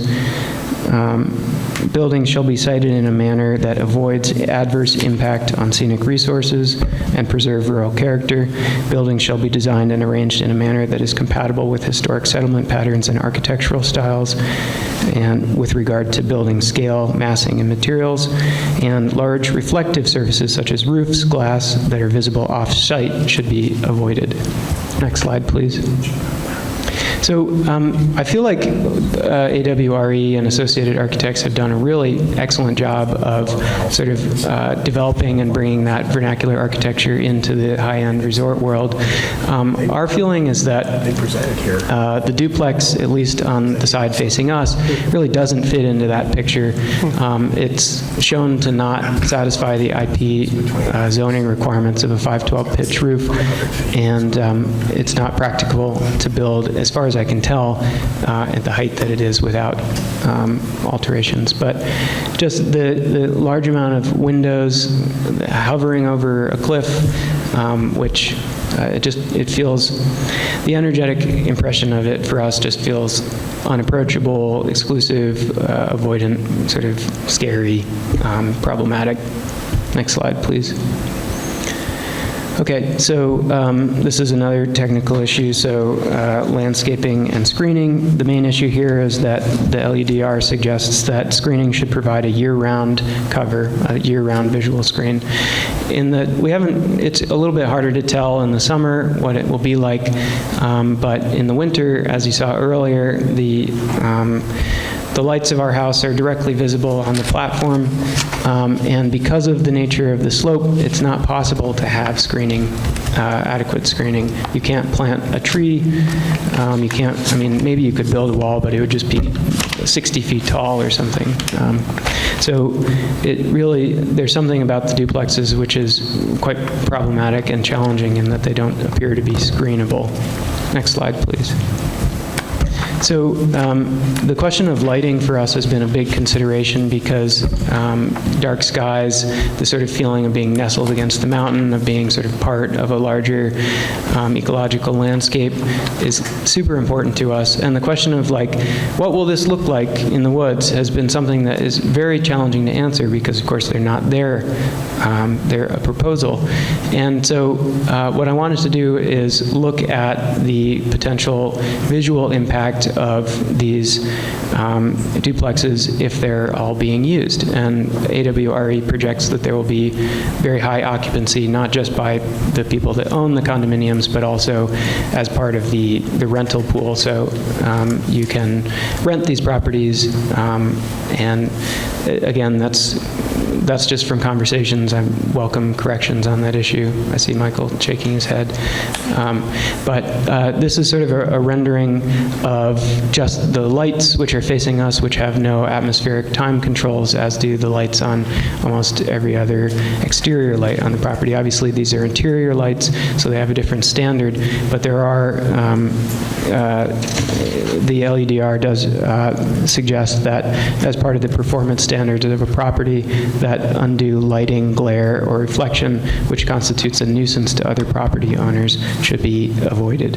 And this just feels totally outside of the realm of something you would expect to see right across the boundary in rural Vermont to us, sort of looming through the trees. Next slide, please. All right, so thanks so much for bearing with me. I know that was a lot of material, and I've provided printed copies to the DRB. I can provide a printed copy to AWRE and also the slides to anyone that's interested. But just to recap, we're really hoping that the duplexes can be relocated, that it might be feasible to do that, because everything that you've heard here would be very substantially reduced in concern for us if that was possible. If that's not possible, what we're really sincerely hoping and requesting of the DRB is that we have a site visit, that some of the more pressing issues, such as the 20% slope issue, the aesthetic issues, and also the potential threat to our drinking water, be taken seriously and resolved to some extent before a permit can be issued. Yeah, that's really it. And thank you so much, everyone, for bearing with me.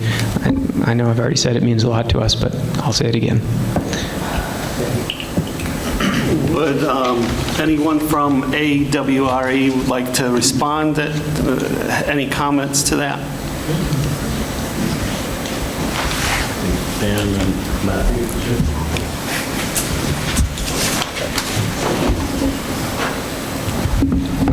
So I'll do my best to give an overview, and then I'm going to have to rely more on our professionals to answer specifically.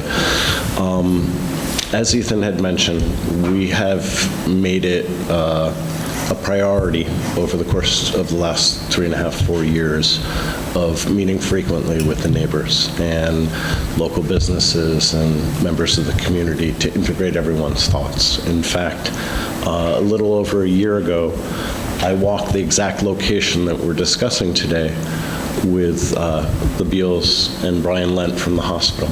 And we left that meeting a year ago with commentary from Ethan that this would not be an issue and that the location was not visible from their property. I brought a slide with me because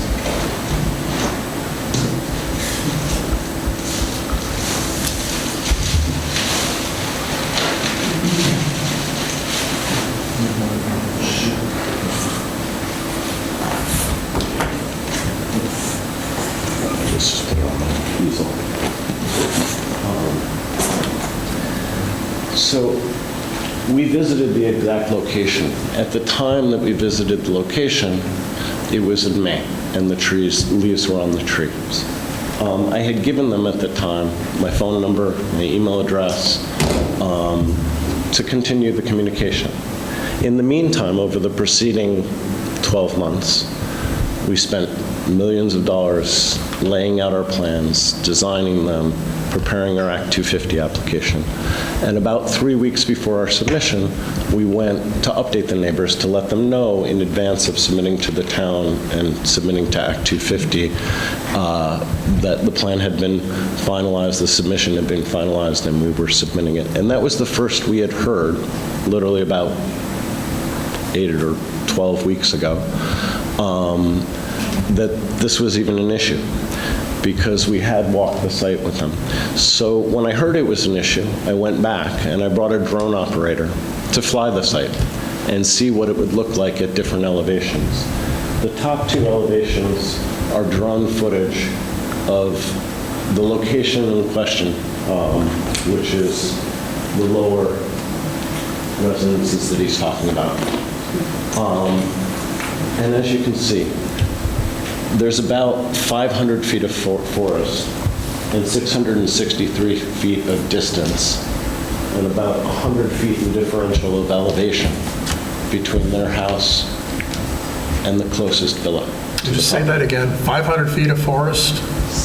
So if you look at the site plan, from the closest villa to their home is about 663 feet, according to Google Earth. Okay. The elevation difference is 984 feet at the higher location where ours are located, and at theirs it's 875 feet, so over 100 feet of elevation difference. Even with the leaves off the trees, this was shot before the leaves came back on the trees.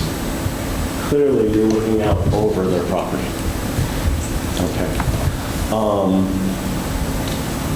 I wanted to see, and I asked the drone operator, go up as high as you can and see at what point you start to see their property. This is over 100 feet in elevation above the tree line. And the only thing you see is the barn further down the property. You don't see their actual house. Okay. Now, the photograph that Ethan had put up is of a vehicle with headlights and brights facing up the mountain, and a photograph zoomed in on that location. The light.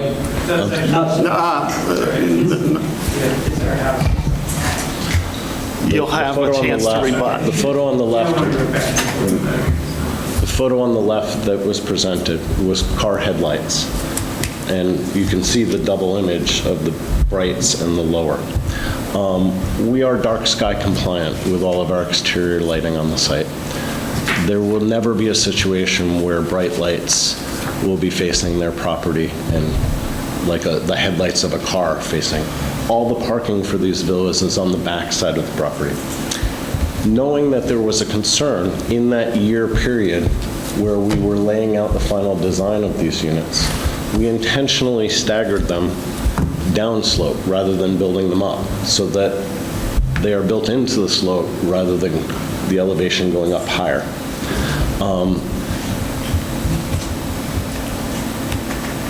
I'm not sure the residential units that are here are within 30 feet of each other.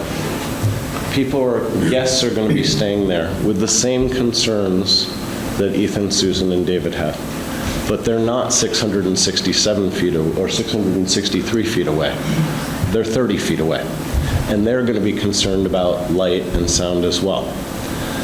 The level of resort that we're proposing and the level of residences that we're proposing is the intent of the project is a quiet, peaceful enjoyment of a beautiful natural setting. It's not meant, or the intended use of these is not for large parties or events. In fact, we intentionally relocated all of the functions that were forward-facing and going to have more activity and potential for more light and noise towards the center of the property, and located the quieter uses towards the exterior of the property. In addition to that, Ethan made reference to the occupancy. There's no way to determine occupancy today, standing in front of you 3 years out after construction, but we have been working diligently with the brand who does this around the world and projects occupancy based upon room type. These units are 3 and 4 bedroom units with kitchens. They're not going to be overnight accommodations where somebody's coming for 1 or 2 nights. If the owners of those units choose to make them a part of the rental pool, which is their option, and the front desk rents them, they will be rented for longer periods of time just by the nature of the size of the units themselves. Their projected occupancy is also significantly lower than the traditional hotel rooms in the site. So the villas along the ridge, the lodge building, the mansion keys, and the core villas, all are projected to be much higher occupancy because they're a lower price point and they're smaller keys.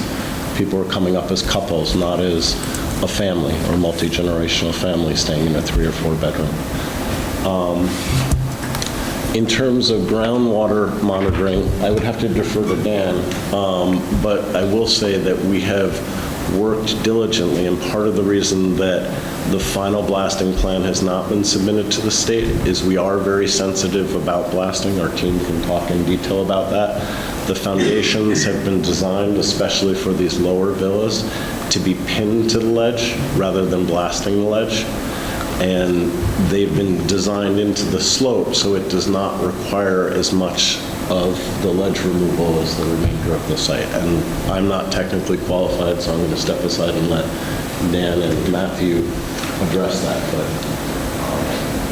Yeah, as related to the blasting and groundwater monitoring plan that Ethan brought up, he is correct. We did not provide that with Act 250 as we are working with Main Drilling and Blasting, and they are updating that blasting plan right now, really to minimize blasting in that area there. We will be compliant with all local and state standards as part of the blasting plan. There will be a pre-blast survey that will be conducted, and that blasting plan is going to be submitted to Act 250 as part of that application that Quinn and the District Commission are currently reviewing. Additionally, we are pulling together a groundwater monitoring plan associated with the blasting. And we're in the process of compiling that right now as well, which will be submitted to Act 250. So we will be adhering to all local, state standards. Both the groundwater monitoring plan and blasting plan will be submitted to Act 250. We are working to minimize blasting on site as best we can. We are sited on a hillside. To minimize blasting, you got to pick up the units. But if you pick up the units, they're more visible to the surrounding area as well, too. So it's a balancing act, working with that existing terrain while trying to minimize blasting out there.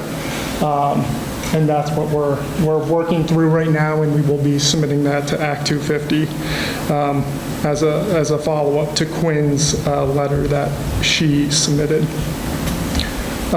Related to the 20% slopes, can I share my screen then? Please.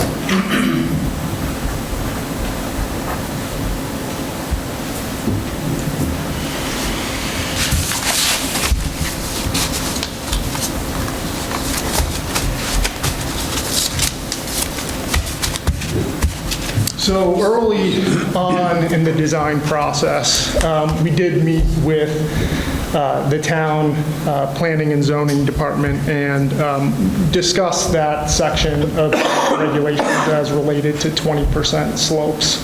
And we pulled together this exhibit here depicting the magenta areas are slopes greater than 20%.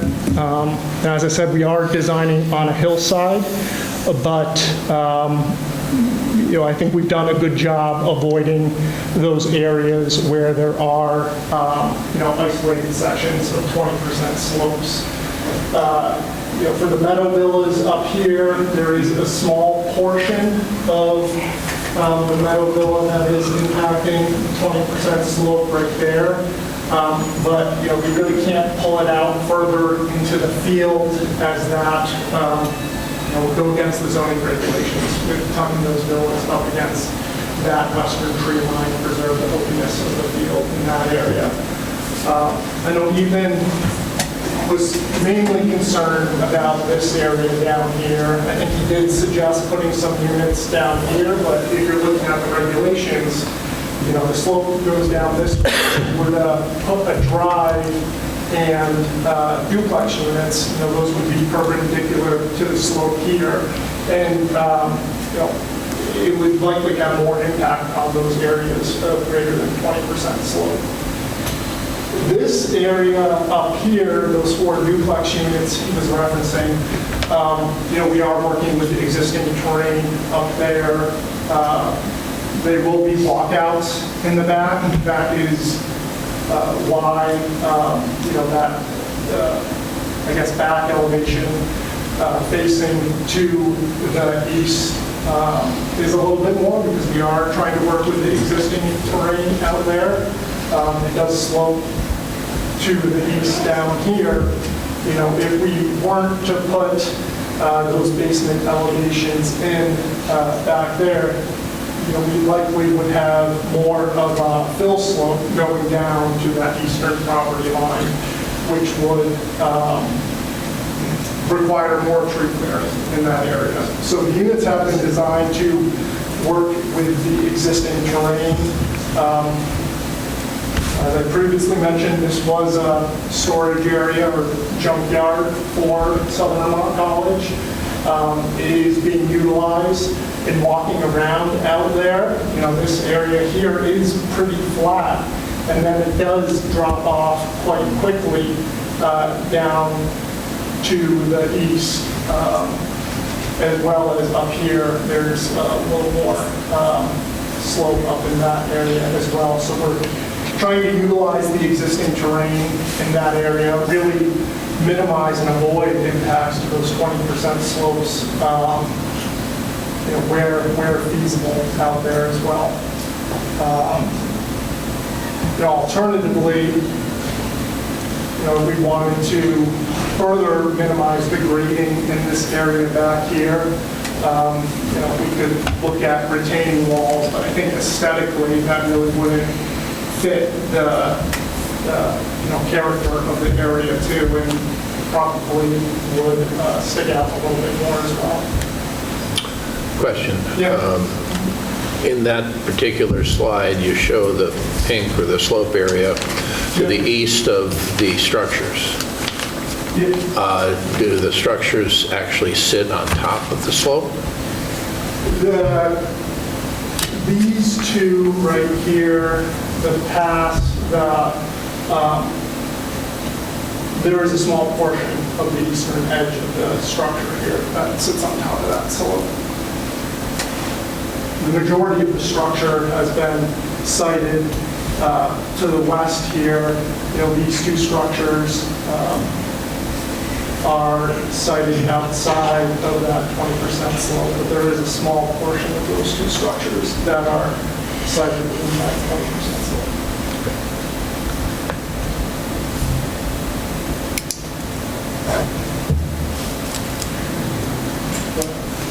Going back to the development, really the focus is to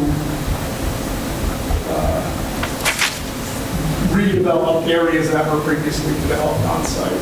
That being the village or the pond court area here, the spa building over here, and then new areas that we are proposing structures, utilizing this old storage facility for the college. And walking around out there, it does look like, it slopes down pretty steeply, levels off, and then slopes down pretty steeply again. It does look like that land could have been manipulated in the past to create those slopes over there.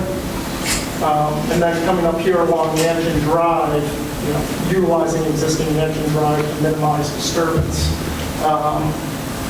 Outside of that area too.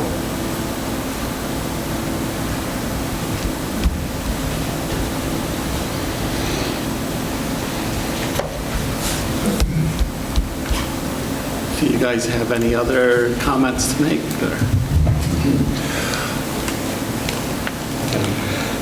I guess I would just say two more things. These mansion units over here, we have, or not the mansion units, the duplex units over here, we have cited outside of that minimum setback. We are grading down, not proposing walls behind those units there, but there is some additional screening we are proposing in that area where we're grading.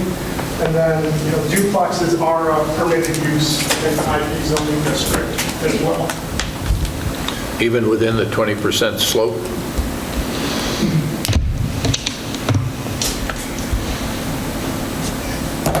I mean, when you look at that, there is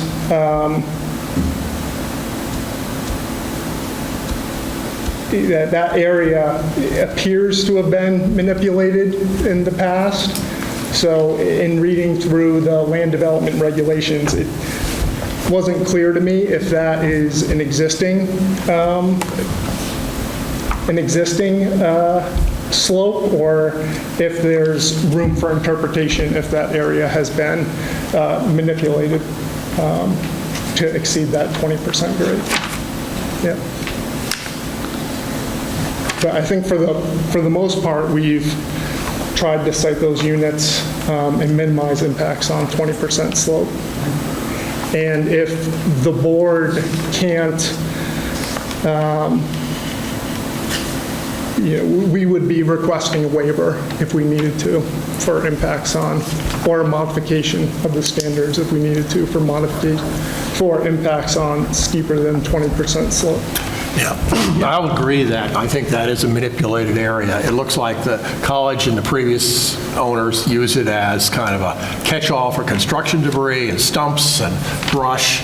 I've seen equipment parked down there.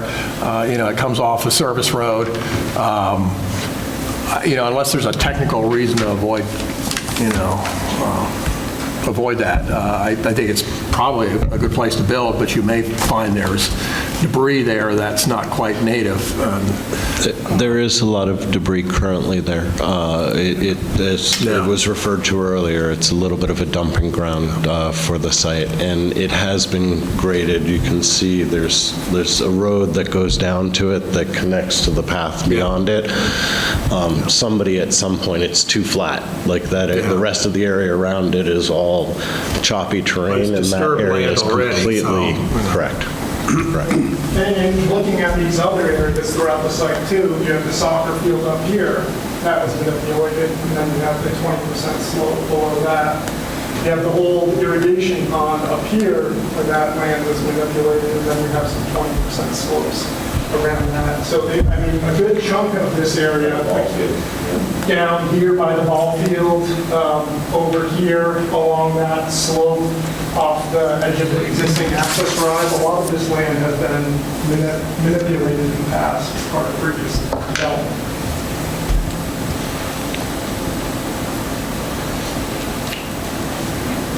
I can just add a few words about the architectural aspect of some of these issues, and also to say that the team has been working on all of these issues that have been mentioned. One clarification on the design, architectural design of these buildings.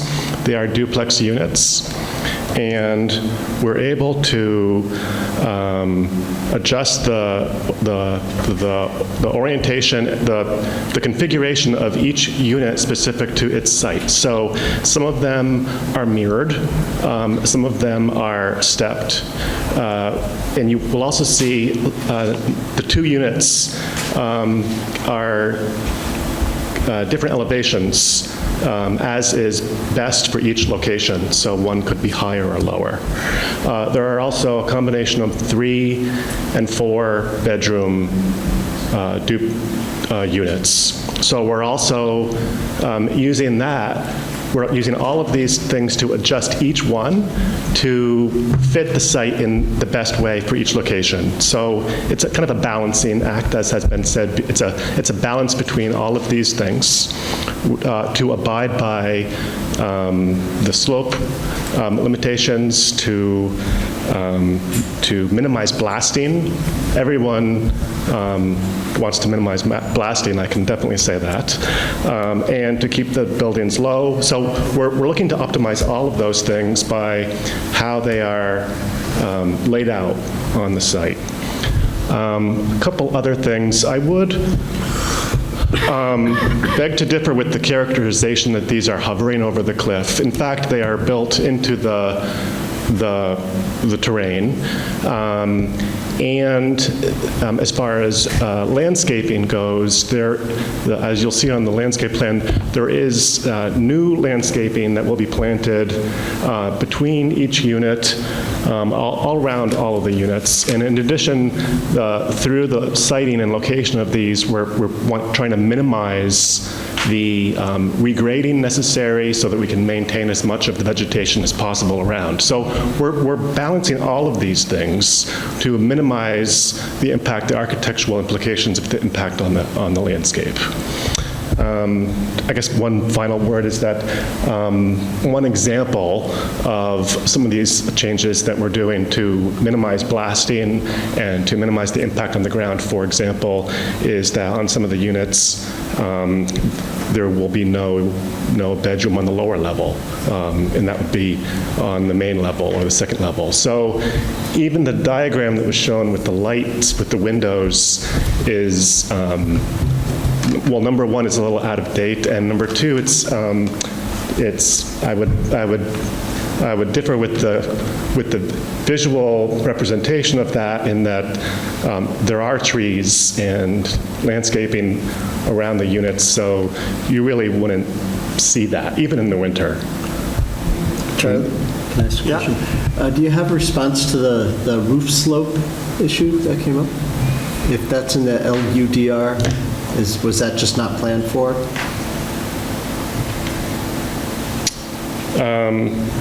We can, if it's necessary to request a variance for that, we can do that. Or a modification or waiver. Yeah, I don't waiver. It's our jurisdiction anyway. It is something that can be approved as part of the PRD. Yeah. And we did point that out in our cover letter to the board.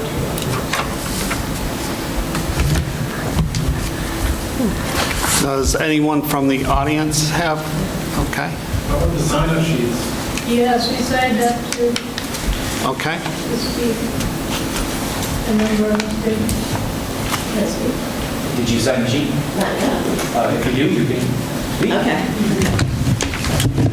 And if anyone's already spoken and said something that someone else wants to say, just to keep it going quickly, try not to repeat yourselves. So, Could you introduce yourself? my name is Michelle Alexander. I grew up in Bennington. I've lived here, moved back here in 2000. So, can you go back to that plan map? I've probably come late to the party. The one behind you? Yeah, that one. So, I'm not in Bats, but I do regularly hike those trails 2 to 5 times a week. I see 25 plus people on these trails. I haven't, maybe you had more town public involvement. The neighbors were asked, Bats was asked, but what about the hikers? What about more of the people in the town? I'm really for restoration of the mansion. The main thing that I see is actually with maybe, if you can bring this up on the screen. Come up momentarily. So, actually I can't reach up there, but with the villas, like I said, I'm late to the party, I guess, but what about the hikers up there? My Zen place is hiking, reaching that first lookout, not the new lookout, but the lookout looking down through the meadows. I see the whole town of Bennington. I see to the north. I see to the south. There's lots of other people out there hiking. And so those villas, like, what are we going to see? You wanted them, I heard you say you didn't want 2 layers of villas. So they're one. later, and I heard it mentioned a couple times that they were abutted up next to the trees, but they're not really. How much am I going to see those roofs of those villas? Could there be less villas? There's 13 villas. When I'm up at Willow Park, walking my dogs, when I look out, I see the mansion in Meadows. Am I going to see villas? Like, that's the beauty of this town. You look out to the mountains, you don't see all this development, you know? I understand that this is years in the making. I was a hydrologist for the Forest Service for 10 years and a wetlands biologist for the Army Corps of Engineers, and did environmental assessments on properties for development. And there's also like areas where those villas are going in completely wet, like month after month. Drainage is coming down from those steep slopes. Has anybody thought about that? Like, the water is a stream flowing down right through here. That would Months. that would be the Act 250 in the state that would determine that. Okay, well. Not us. Okay. But the view shed is something. You know, like, have drones been up there looking at the view, or put in to see what roofs am I looking at right below the trees? You know, it's important, this property, to the town of Bennington and the whole conservation area on the mountain. It's very significant. I live on Jefferson Heights. I can see that property from my house, you know? I would say take a pause, have some more like public involvement. That's why we're here. I haven't really seen a lot advertised about public involvement in this decision. Yeah, they've talked to property owners, the bats, the town. What about the public? You know, there's been a lot of different activity on that property, from the Jewish camps to the hospital to, you know, we need some. There's a small little trail now that's gonna access the upper mountain. Is 10 spots enough? And any given day, there's like 10, 15 cars in that parking lot that people are accessing those trails, you know? And what trail is going up alongside of there? What's the size of the trail? Because there's a lot of people that access. It's not just mountain bikers. There's probably, I mean, I hate to say this, but there's a lot more hikers that I see than mountain bikers up there. So it's really something that should be given a little bit more time, some more public involvement, you know? It's a big asset to this town. Thank you.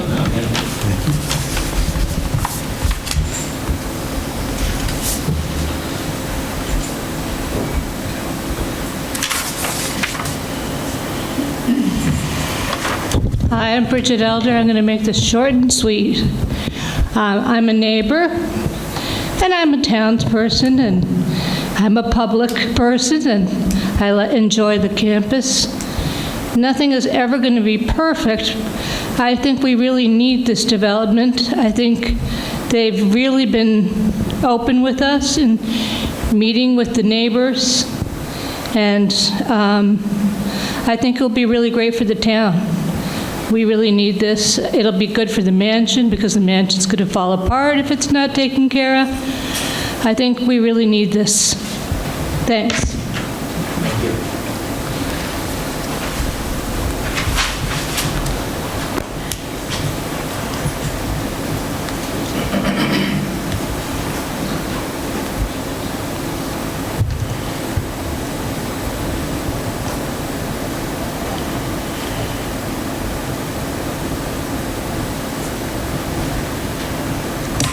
Hi, I'm Susan Beal, and I just wanted to say a couple things. One is, Michael, I really wish that we had falsified those, that it was... Don't talk to...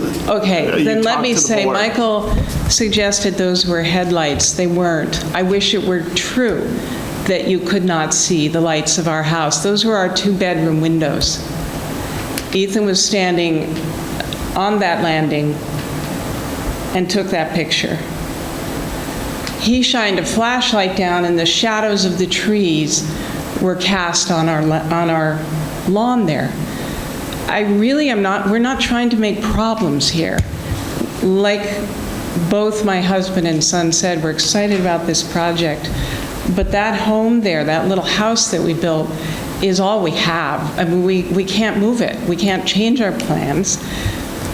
And yes, I know that what the resort is selling is the same things we cherish, but a vacation home or a short-term stay is not the same as when you've grown up in a place and you know the landscape and have a sense of place, and you know where the birds nest, and you know what the wind sounds like, and you know those woods behind you. There is something of great value there that goes beyond human use of the landscape and beyond human aesthetics. And that is, it's really not something you can articulate. And I don't think it's something you can fully experience as a visitor, and I am grateful for the visitors that will be coming. And I myself have been a visitor to see beauty where I go, but it is not a fair comparison to say the visitors there will cherish what we cherish, because they haven't lived there, they don't know it, and it won't be affecting them in their daily lives. And I just want to make that point. We are not trying to be obstructionist, but we very much care about that landscape and the quietness and the darkness. And those were not falsified images. They just weren't. So I just want to set that record straight. Thank you.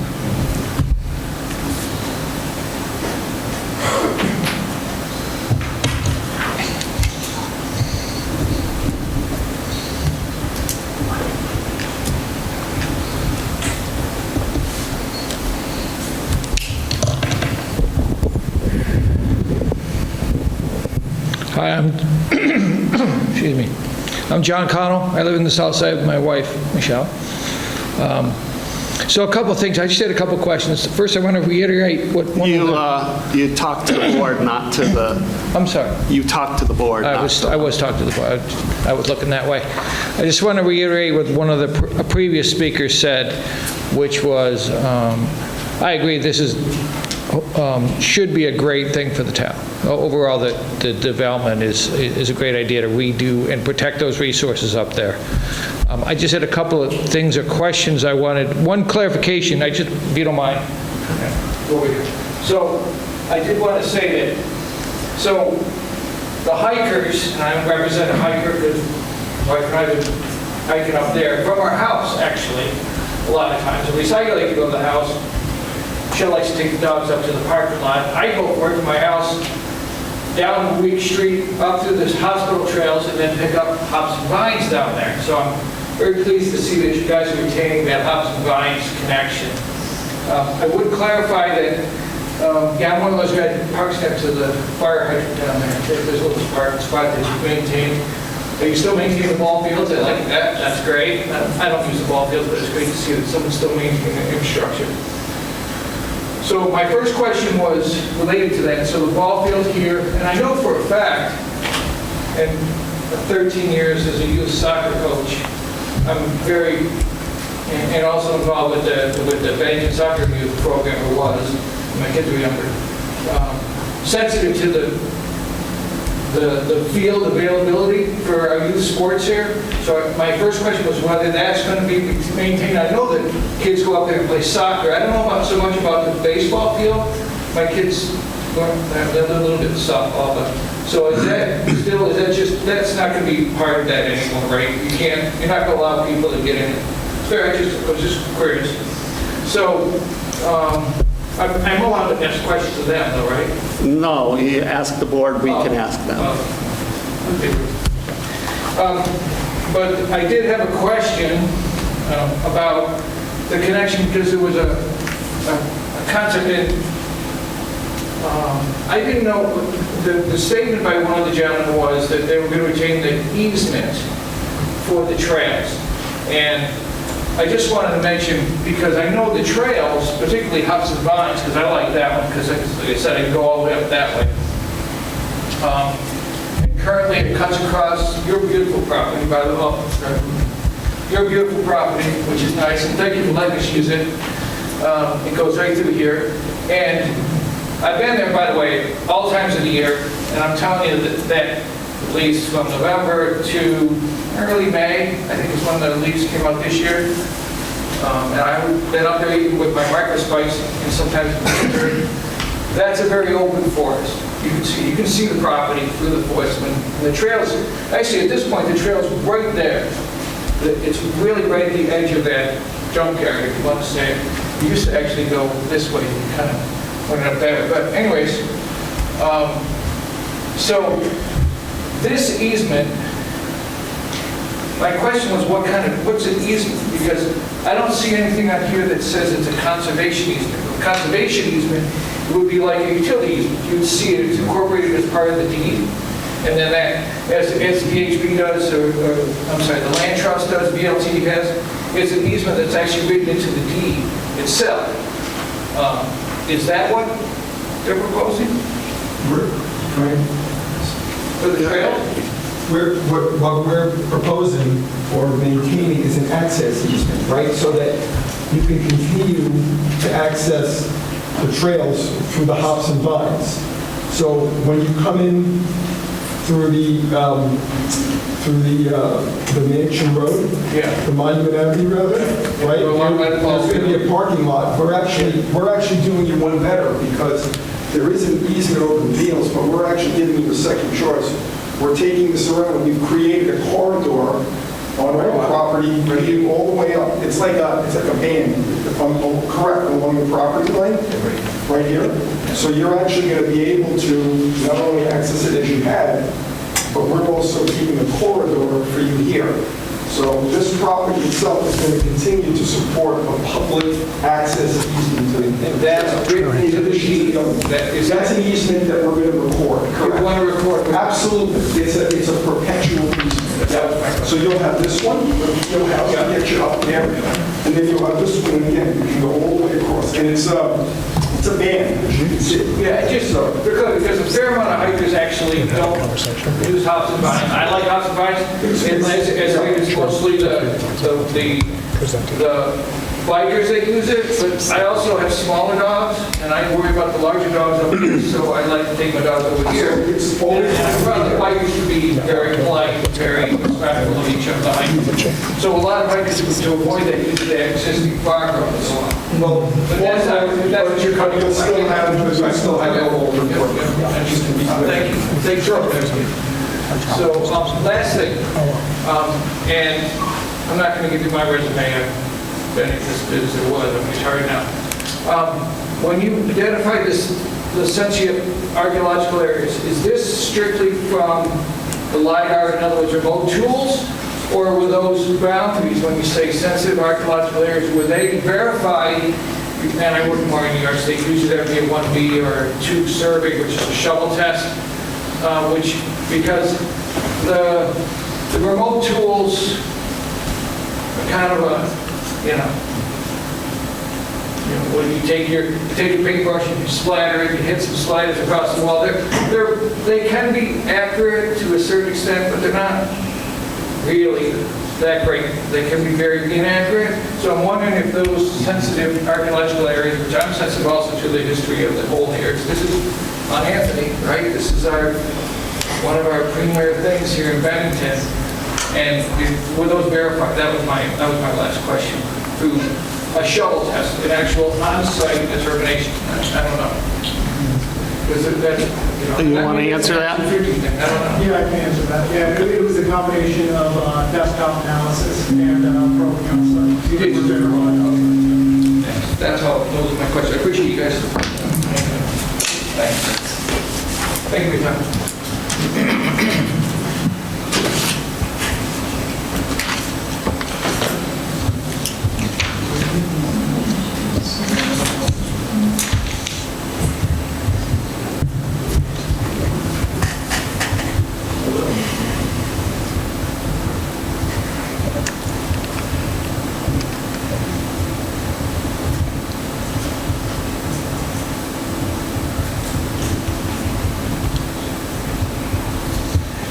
Can you hear me?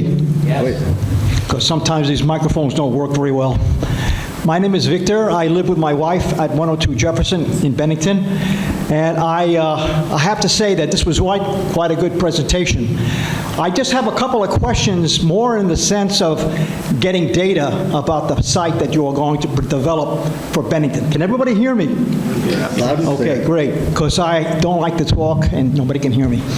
My 3 questions, only 3, is that has there ever been a census done on the plants, trees, and wildflowers to ensure the protection of endangered plants on the property? In other words, has somebody come in and actually done a survey of the trees, plants, wildflowers, and any other animals that are there in order to ensure protection of that site in terms of the natural environment? And number 2, has there been a census of breeding birds in the area?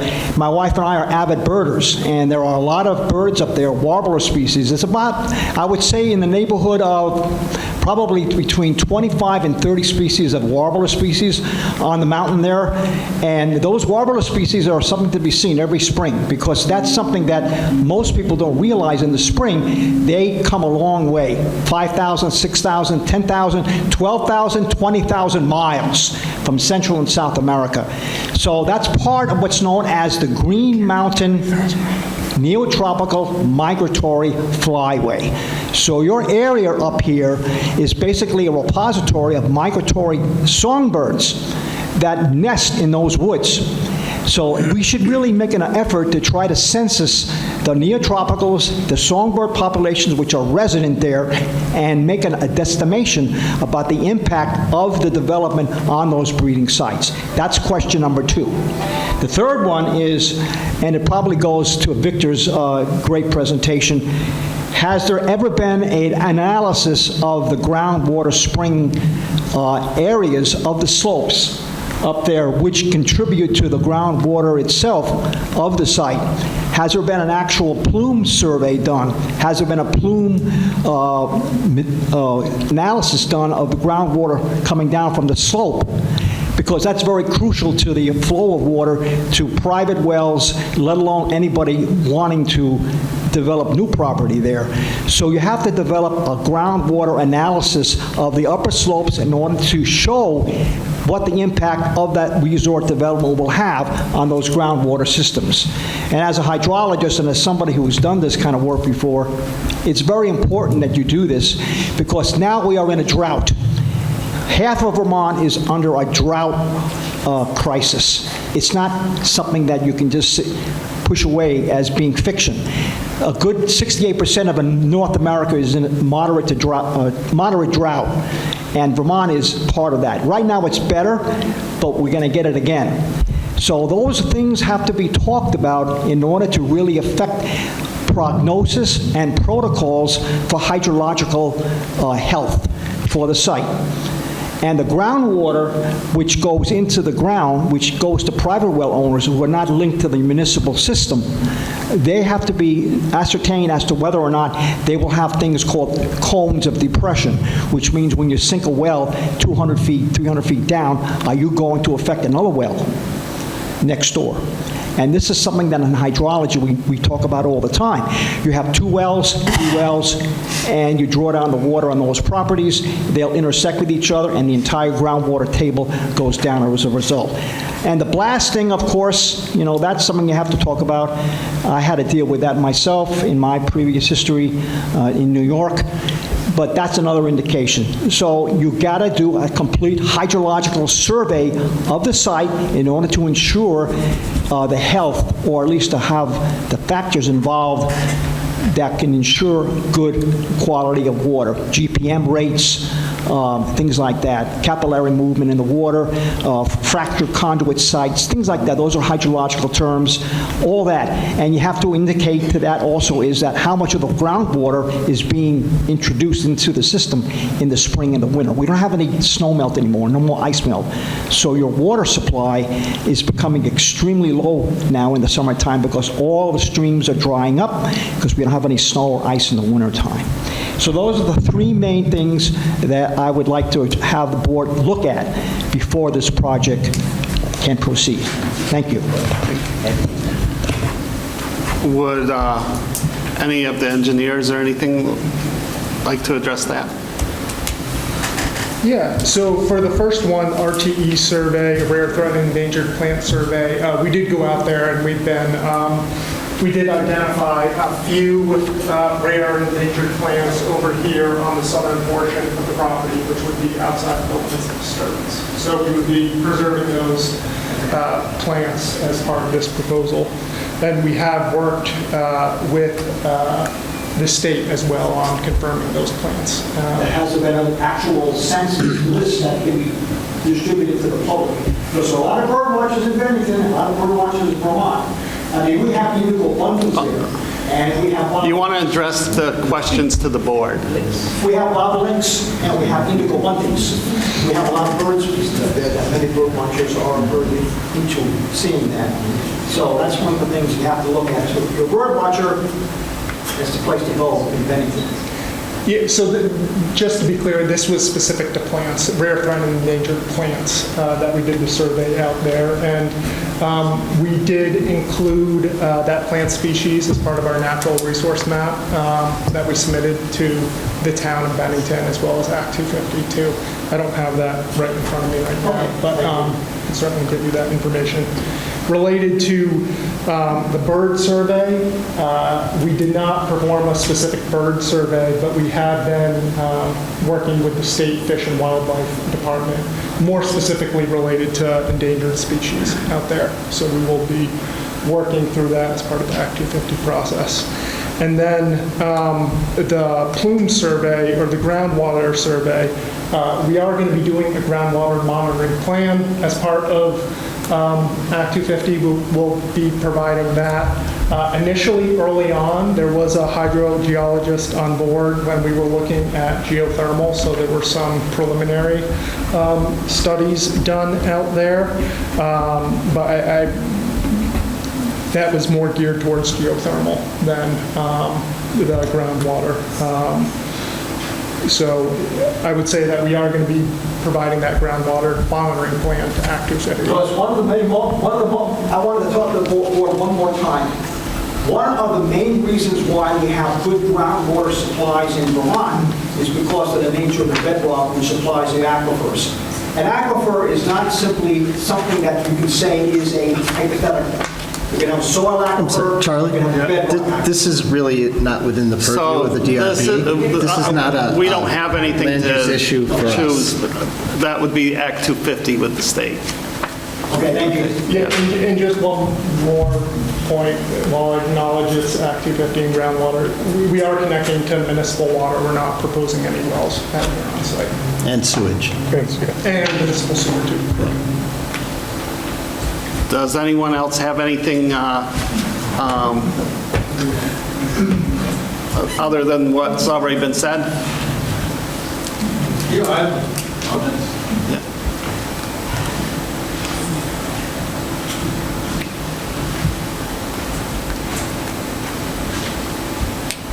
Ken Millman, I'm a resident of Bennington. I live in the gatehouse to the Everett Mansion. Have you signed in? I have signed in, but you never called my name, so.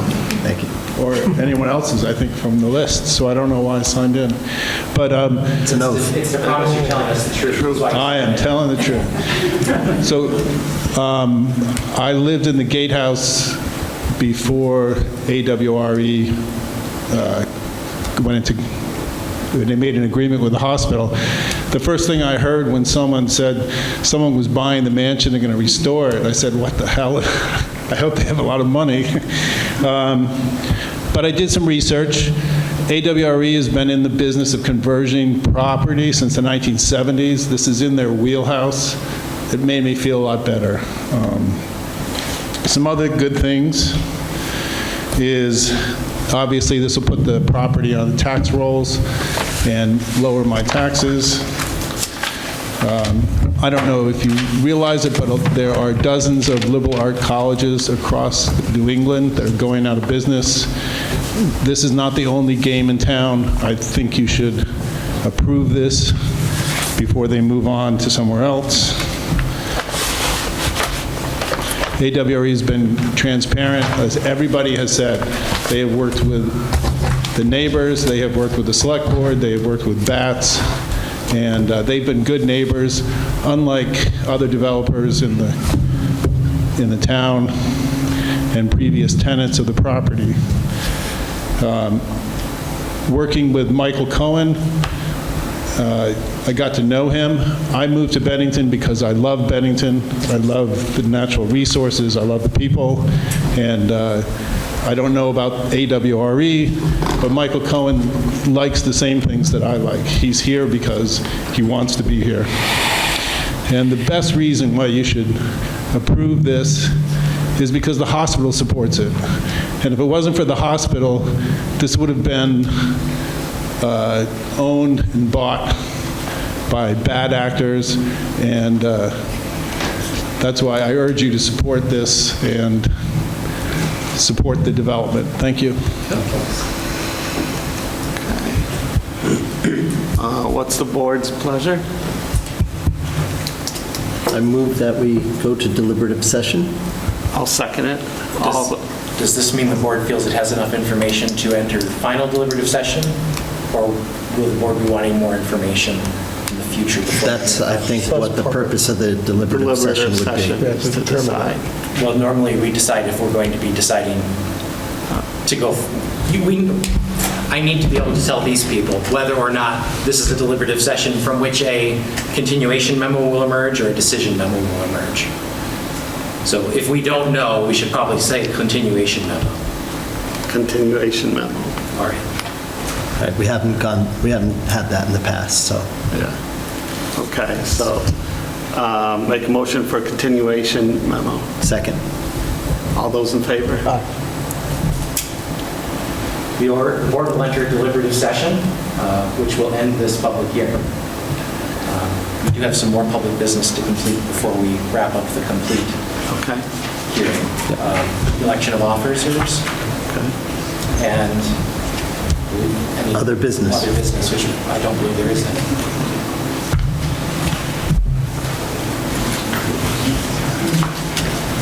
Okay, election of officers. Just a second. Let me give my wife my keys so she can sit in the car or downstairs. Keys.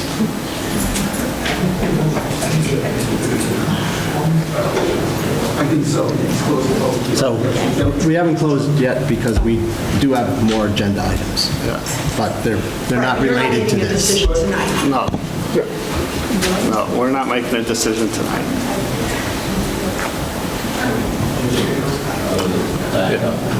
You guys can pack up. We're done with everything related to the public portion. But still, with respect to this hearing, with respect to this matter? We still, with respect to the SBHC application, it's pretty close. Yes. Got it, okay. Thank you for your time tonight. Thank you. You had one job.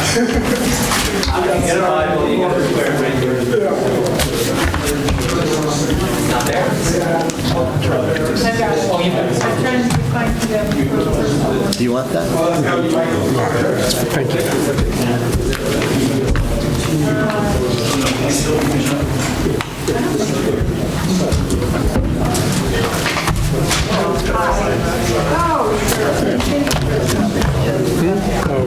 Yeah, it seems like I mean, that's the point of the deliberative session, is to figure out which way we're going. And I've not been in one that was more complicated than subdivision. So I'm not, the next one maybe will be the battery.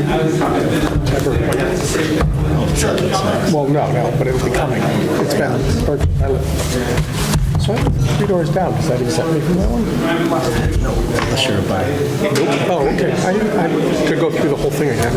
I read it at one point, and that's why I came up with a parking issue that had been changed, but not changed in the manual. I have. Usually, my wife works at Boston, so I have her hospital. No, my one question was, I didn't realize because the entrance is going to be right here. How are people going to use more cutting through the hospital? See, I was a little confused by that. That's awkward. Oh, no, it's awkward. But I'm going to When it's deliberative session, then we decide whether we need more. And I talked to Dan about it. That's great. Interesting. That was a good possibility. So the fade is, once it's established, normally would the AI tell you to come up through there as opposed to there? Spent a little time studying it. Yeah, most people come from south of Monument Avenue. This is, if they come, yeah, okay. So I was just, because I've spent a lot of time up there in the last couple of years. It's probably a good thing for Bennington. I agree. Okay, so I guess we first have to decide who's the chair and vice chair. Who's what? Who's the chair and vice chair? Oh, okay, as opposed to... You're the chair now, and you're the vice chair now? Yeah. I don't have a problem with that. Okay. Does that serve as a renomination? Yes. I think you have to say it. Charlie and Dan. And that looked like a second. That was second. So now are you guys going to vote on it? Yeah. All those in favor? You got it. Oh, do I really? You voted for him and you voted for him. Okay. This is the first real one we've done, for God's sake. As far as it is. Otherwise, it's like literally lot subdivisions or, you know. Now, anything in regards to the... Before we get there, are we still shooting for 7 members? I mean, is that open still, or are people selecting? Where are we at? The select board interviewed some people on Monday. Okay, that's what... I do not know what the results of those interviews were. Is this everybody at the moment, or was somebody missing? Yes, Ronnie and Bill. This is everybody at the moment. Okay, I wasn't sure if we were missing. Ronnie's gone? Okay. Ron resigned. His wife's not well. Did Jane resign? Yes. She never got reappointed. She never got, yeah. Oh. I think she might be one of the people that's up for appointment. Okay. And Bill? All right, well, I was just curious because I thought 7 was the desired outcome, and I wasn't sure what the town was doing, in terms of timing and interviewing and the like. Yeah, they were a little slower than I anticipated with this. They never asked me for an interview. I don't know. My understanding is that they're only interviewing for contested positions. So any board that had more applicants than openings, they interviewed the people, but any place where there were the same number of applicants or fewer. So we may eventually get 2 more. I believe so, yeah. I hope so. Yeah. All right, so I guess we go into deliberative session now and discuss this. So camera's up. So Cat TV can be out.